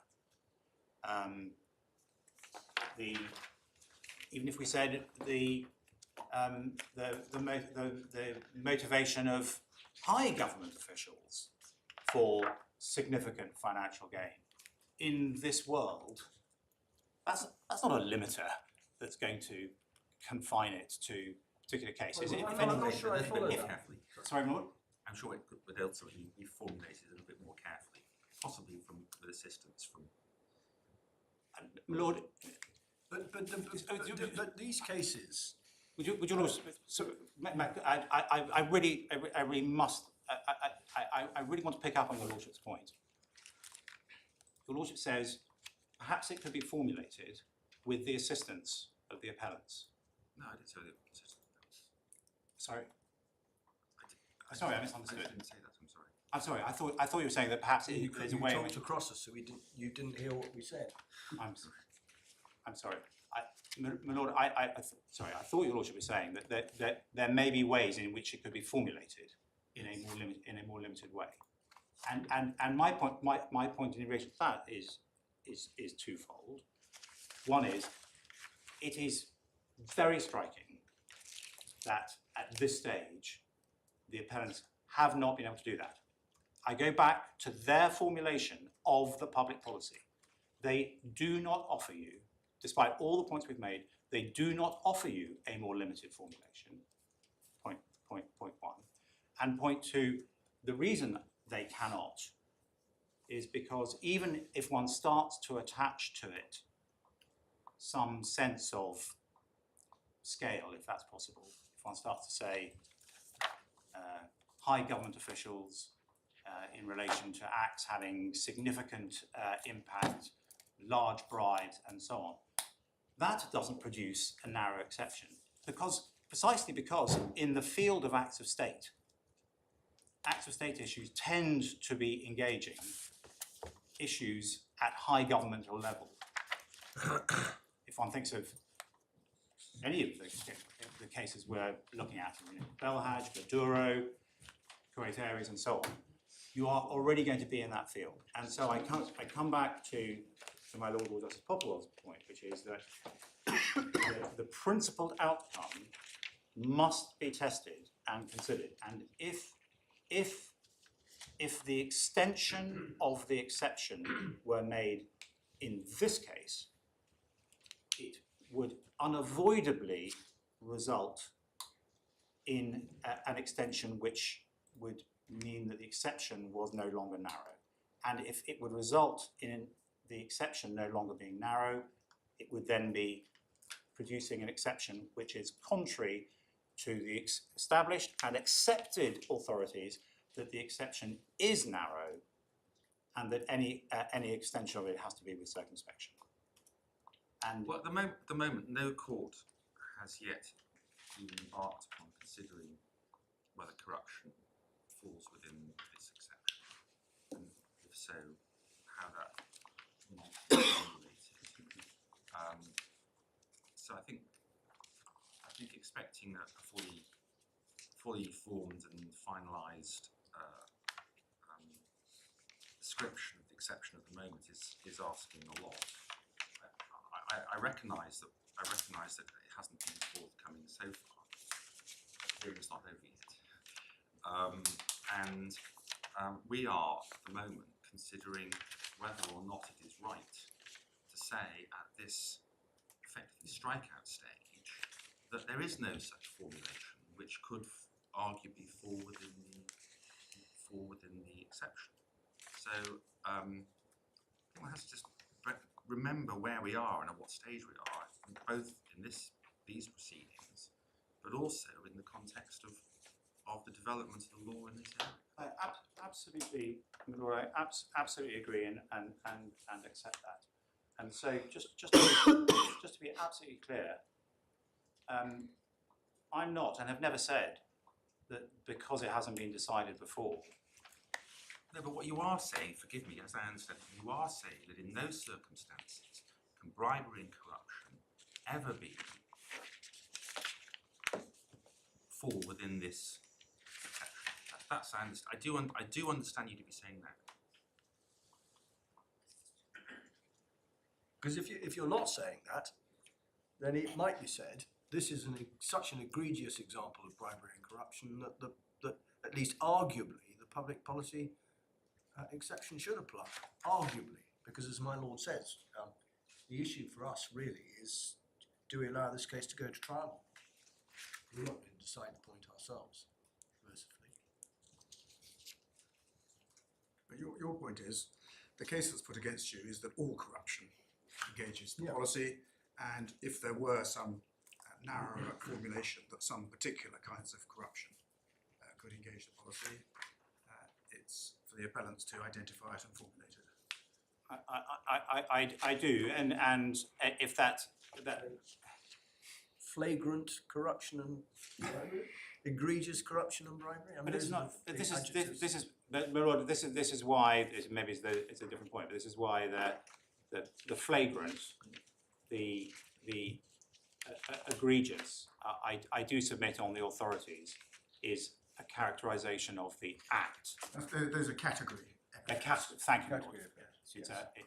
of It's a classification I point. follow that point. I don't shrink from putting it that way, and in terms of saying that it's for the appellants, but there's more substance to that. I mean that is saying that the appellants do not, on their case, identify a feature of the case that makes a difference to the analysis, and that's important. They don't say, and in my submission can't say on the authorities, but what's different about this case is that it involves an allegation that the Chinese bribed the deputy governor of the Bank of Uganda.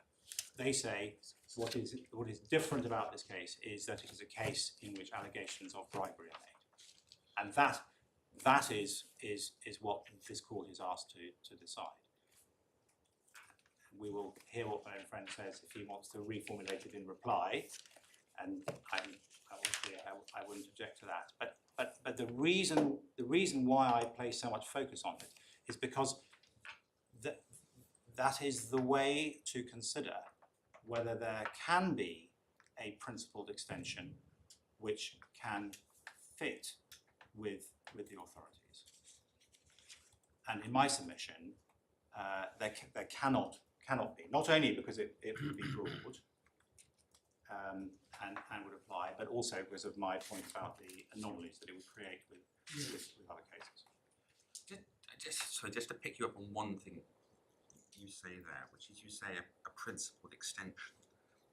The difficulty as I see it is that it's not at the moment an extension. All we have are some very broad phrases encompassing the sort of English public policy which the Supreme Court justices have had in mind. And what's required here isn't an extension, it is an elucidation of what is or is not within a recognised exception. Your Lordship's right, and I misspoke. Your Lordship's absolutely right. And I think that really is where this uncertainty arises, is that we do have some very broad words, although it's set to be very narrow, and we all have a clear understanding of English policy in relation to English public policy in relation to a large number of matters, which are and which are not sufficient to bring the case within this exception. It seems to me to be an inherently open textured question. Yeah.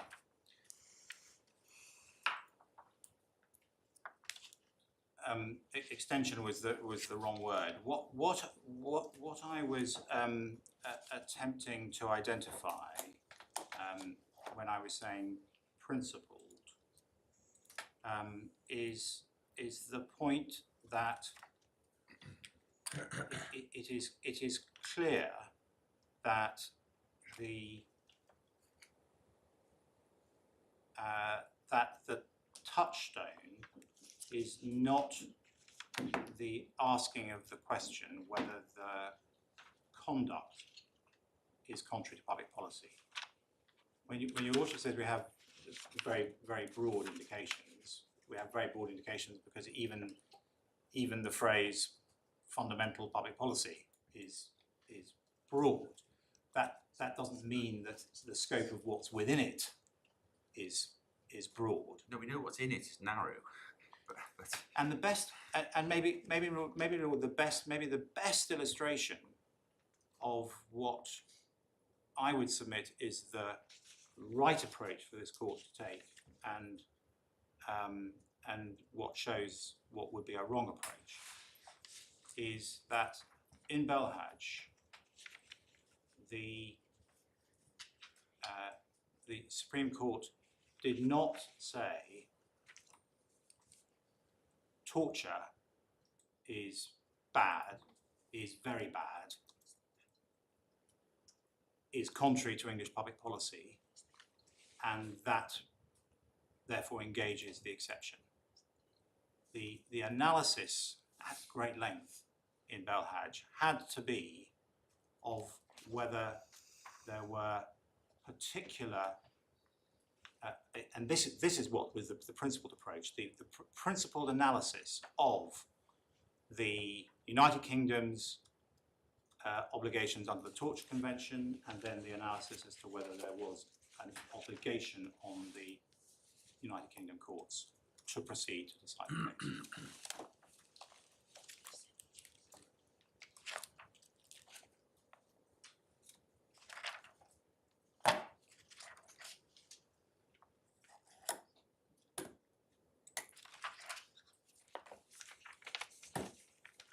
Would Lordships just give me a moment, because I'm hoping that I have picked up in those exchanges and a number of the points that I was going to make. Yes, I'm sorry, I started that. No, Of course. it wasn't throwing me off course, and it's much more helpful than I would always prefer to at least try to address the points raised.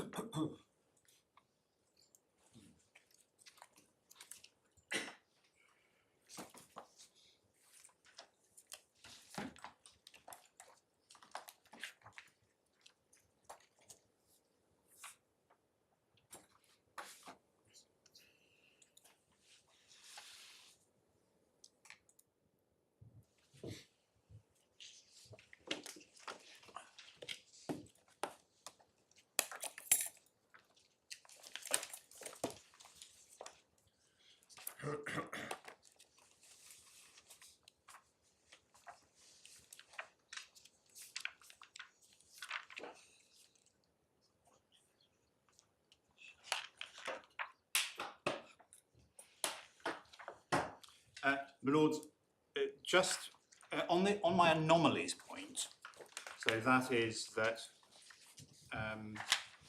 if bribery and corruption were found to be within or a trigger for the exception, that would create anomalies with other areas that are undoubtedly and have been found to be firmly within Act of State. Can I ask your Lordships just to look at one paragraph in Lord Mance's judgment in Belhadge, volume 4, tab 22, bundle page 1206.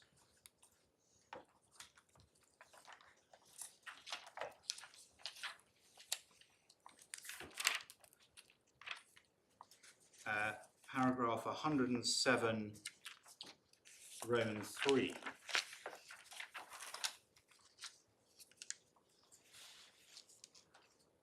If violation of a jus cogens were a primary test of whether a domestic court could adjudicate upon an issue which was otherwise non-justiciable and upon which it would otherwise have to abstain from adjudicating, central areas of abstention identified by Lord Sumption would become potentially amenable to adjudication. The prohibition on the use of armed force and on aggression are core examples of jus cogens. Yet these are rightly, as would be my present view, treated by Lord Sumption himself as giving rise to core examples of issues upon which domestic courts should refrain from adjudicating. And Lord Sumption there, referring to Lord Sumption's judgment and with references to the Khan case.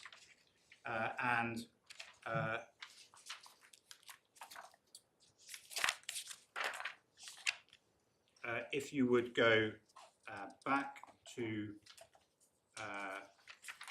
paragraph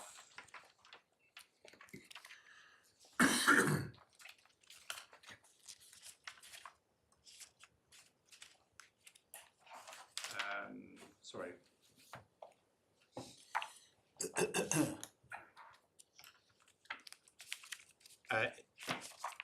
Lords, if we could, I want to just show your Lordships what Lord Sumption says about the Khan case, because that is again a case where of an area that's established to fall to be a core example of an issue upon which domestic courts have to refrain from adjudicating. If your Lordships go in Lord Sumption's judgment at paragraph 266.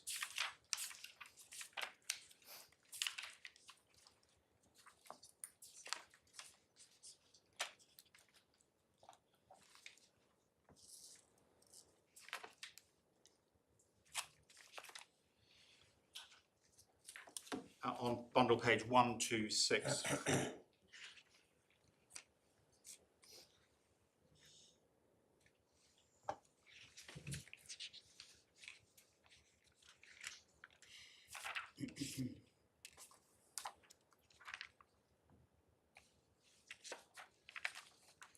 Could I ask your lordships to read the whole of para 266?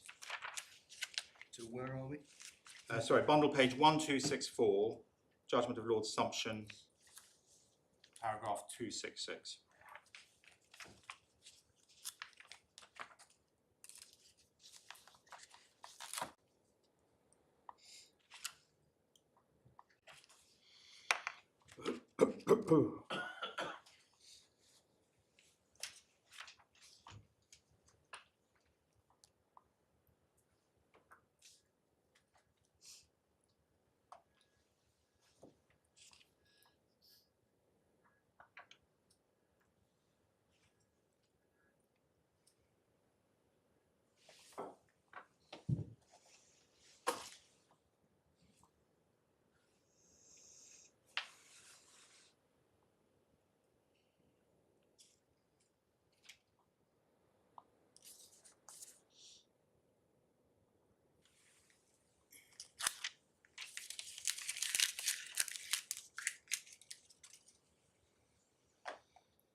Yeah. Lords, in Khan, the Court of Appeal held that Foreign Act of State did apply to very serious alleged criminal conduct. What was alleged was that United Kingdom officials They provided intelligence to the ran United into States. GCHQ, which was alleged to be kill the claimant's father.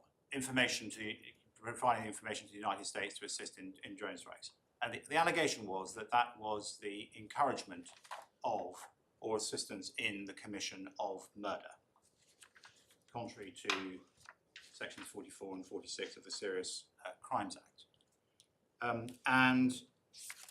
If your lordships go to Lord Newburger's judgment, paragraph 130, on page 1211.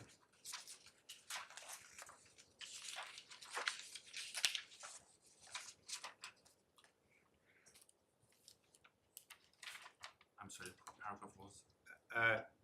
Paragraph 130, bundle page 1211.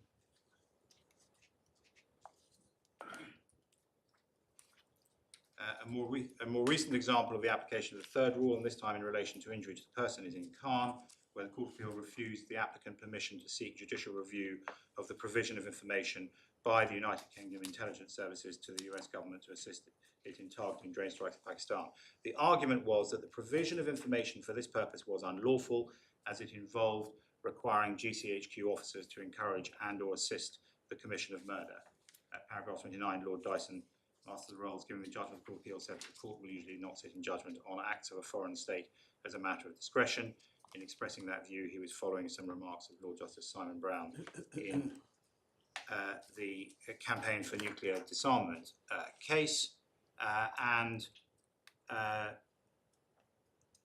If you look at what Lord Dyson said, which is quoted by Lord Mance in paragraphs 94 and 95, you can see, sorry, 94, page 1199, you can see in 1200, you can see why the Court of Appeal in Khan thought that abstention was the right solution, because the effect of the court adjudicating would be to suggest that this court was holding that United States officials had been guilty of murder. Yes.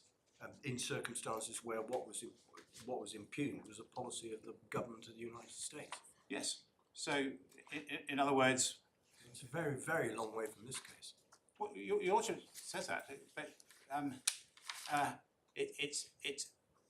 it's classic act of state. As my lord said to you earlier on, this case is about officials of the Bank of Uganda lining their own pockets or feathering their own nest. It's got nothing to do with as it were, the international policies of the government of Uganda.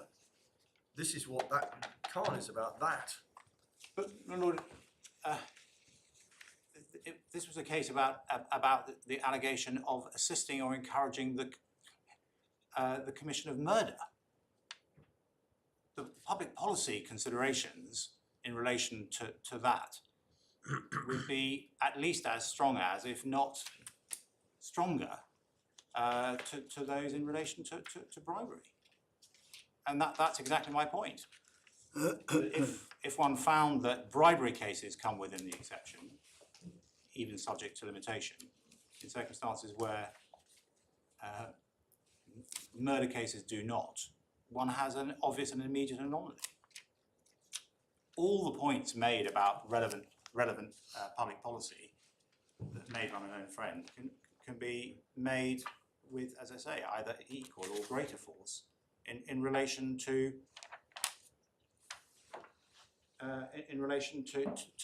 murder.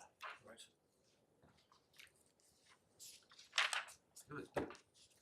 As you were taking through those passages, there were a couple of other paragraphs I thought might be quite helpful in looking at the right approach. One is page 11207, 1075, where Lord Mance refers to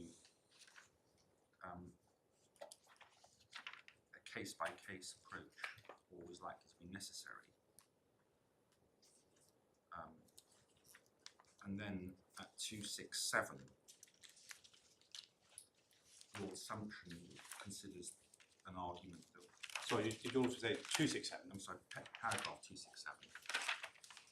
This after the 266, which is looked at. It's considering whether, to the extent to which the court can look at facts.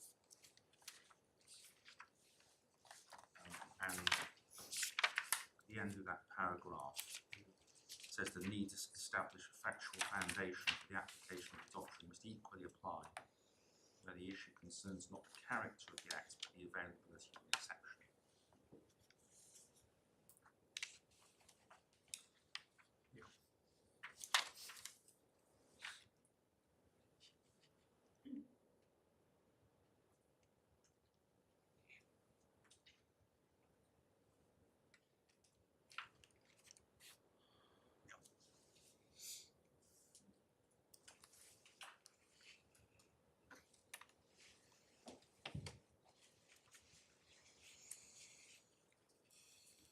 Dealing with the second first,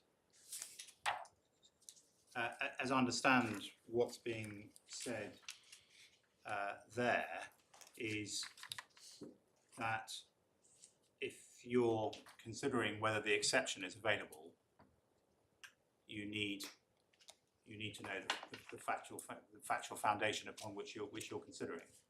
But the answer to that, in this case, is that since this court is taking the facts as alleged by the claimants, that poses no difficulty. That is the question. The claimants have been able to allege whatever they want to allege, and the question is whether those facts, that's the factual foundation in their pleading, the exception applies. As to the case-by-case approach, Lord, yes, of course, it is a case-by-case approach. But again, that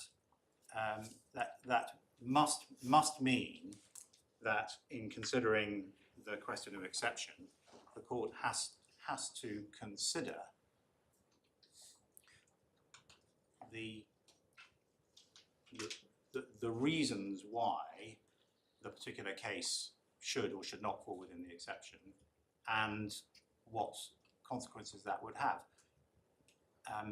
Not only to test narrowness, but of course in order to identify whether one is within, if I can put it this way, the spirit of, but also the descriptions given by the Supreme Court of what the exception is.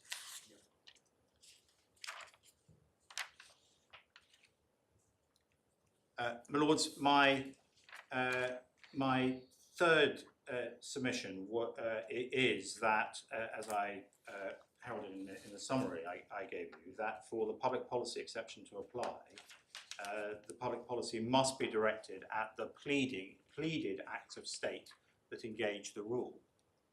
What is missing here is any suggestion that there is a rule of English public policy that mandates the court to exercise subject matter jurisdiction and rule on the legality of the specific acts of state at issue in the claim.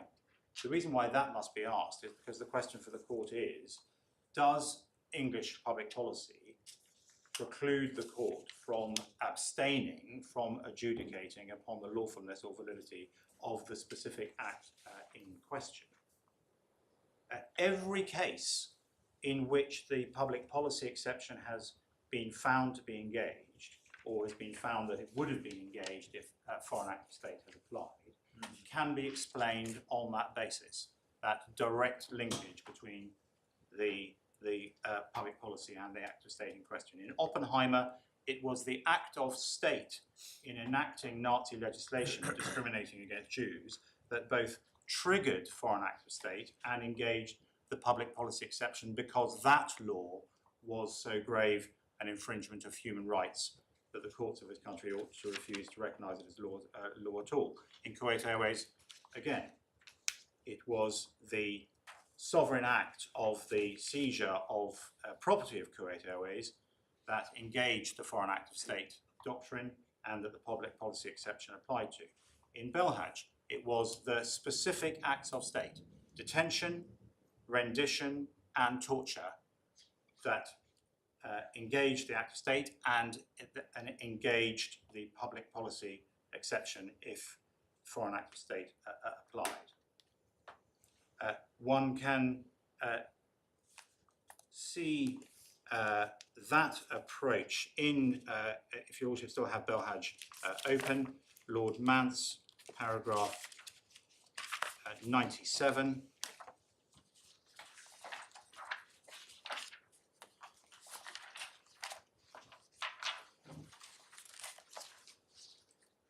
About 6 lines down, but here we are concerned in Belhaj with allegations of apparently arbitrary rendition with a view to forcible handing over to an arbitrary ruler, and in Rahmatullah with allegations of what again appears to have been arbitrary detention without any of the usual forms of legal or procedural protection accompanied by severe mistreatment.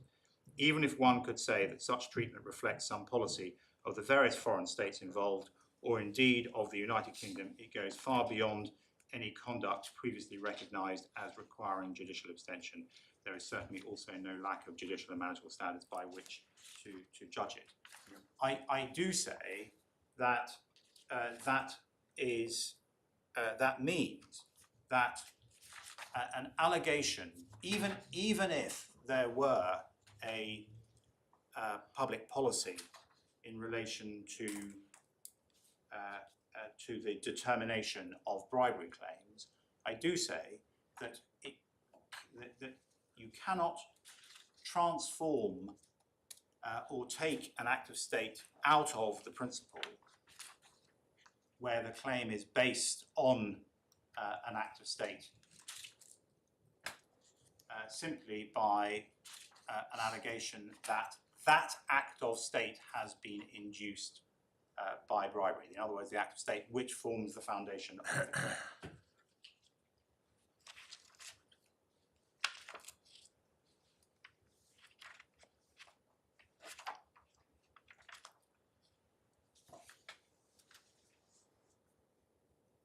My Lords, can I then turn to the Bribery Act and the international instruments relied upon by the appellants? And as I've said in our submission, the appellants cannot establish from those that there is an obligation, there is anything that mandates the court to determine any allegation of bribery of foreign public officials. The Bribery Act is at Bundle 8, tab 47.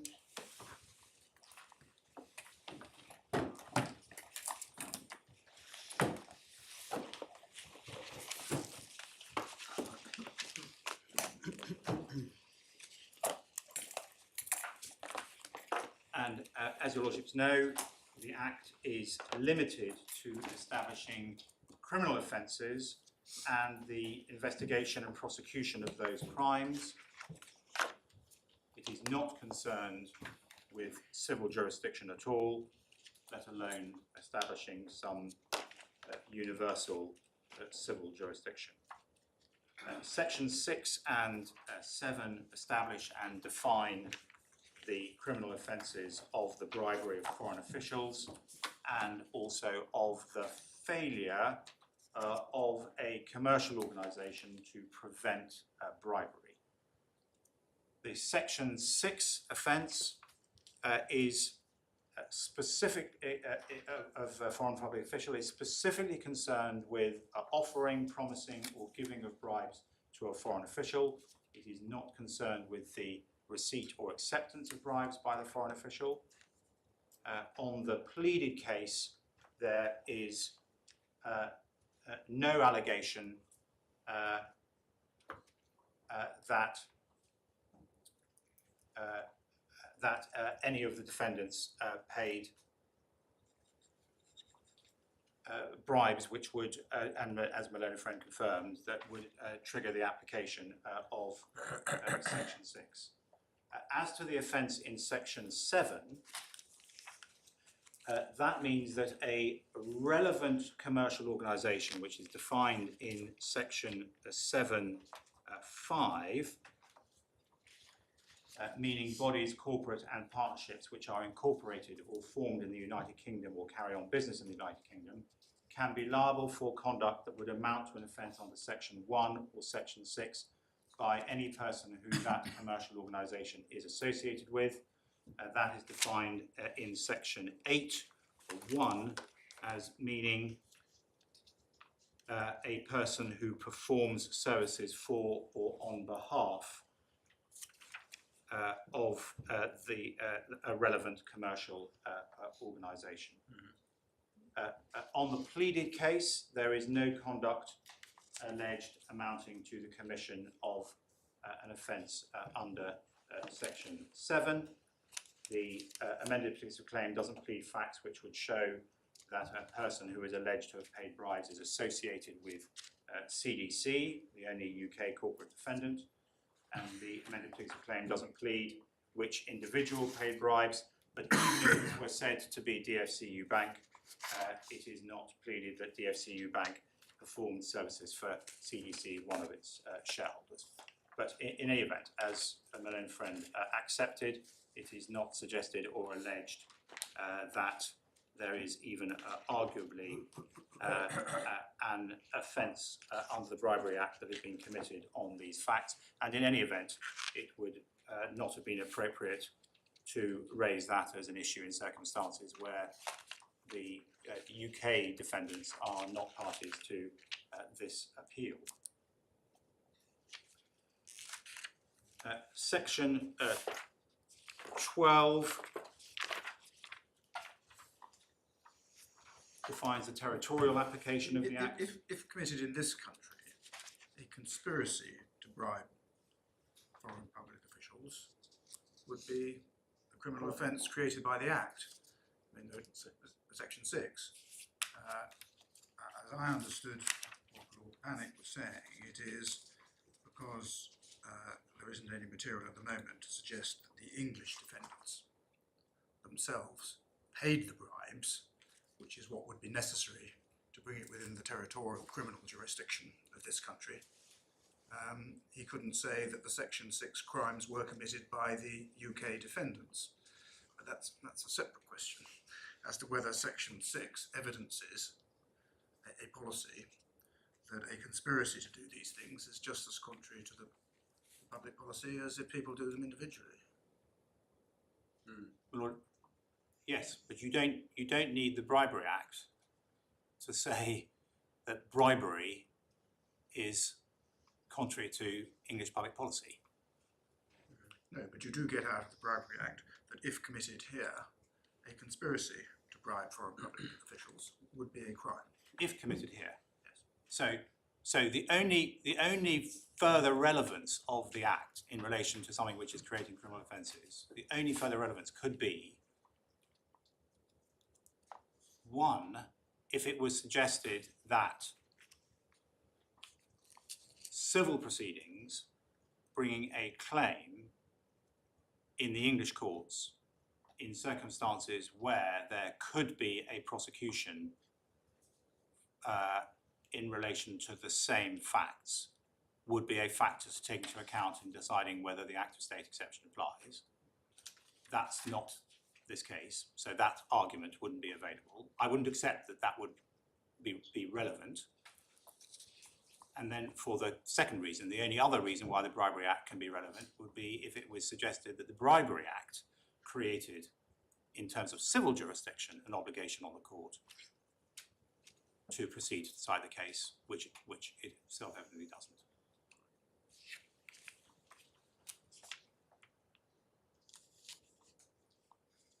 My Lord,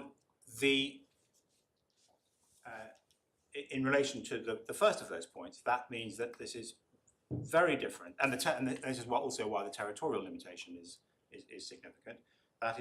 This is very different to a situation in which an English criminal court is required to exercise jurisdiction in cases involving torture. Torture, as defined in Section 134 of the Criminal Justice Act 1998 and Article 1 of the Torture Convention, is carried out by a public official or at the instigation, consent or acquiescence of a public official, and in that context, in the specific context, English law therefore requires the court to determine the legality of the acts of a foreign official, and for that reason, the courts have held, for example, that state immunity cannot be granted. My Lord, it is true that Section 6 was introduced to implement the OECD Convention, but neither this nor in our submission the other international instruments take matters any further, again, because they do not create in terms of civil jurisdiction, the obligation on the UK courts to exercise civil jurisdiction over bribery allegations. The position, of course, is, again, in contrast to the Torture Convention. Article 14 of the Torture Convention, of the UN Convention Against Torture, is a good illustration of what a treaty obligation, of how a treaty obligation can be formulated which does impose such an obligation. Article 14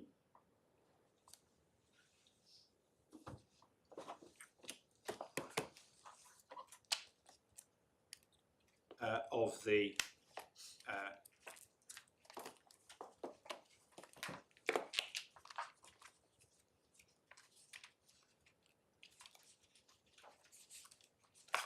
Yes, the principle being there should be no international refuge for torturers. But the key words in Article 14, which are not present in the OECD Convention, are each party shall ensure in its legal system that the victim of an act of torture obtains redress and has an enforceable right to fair and adequate compensation. And those words are, or the equivalent of those words, not present in the OECD Convention.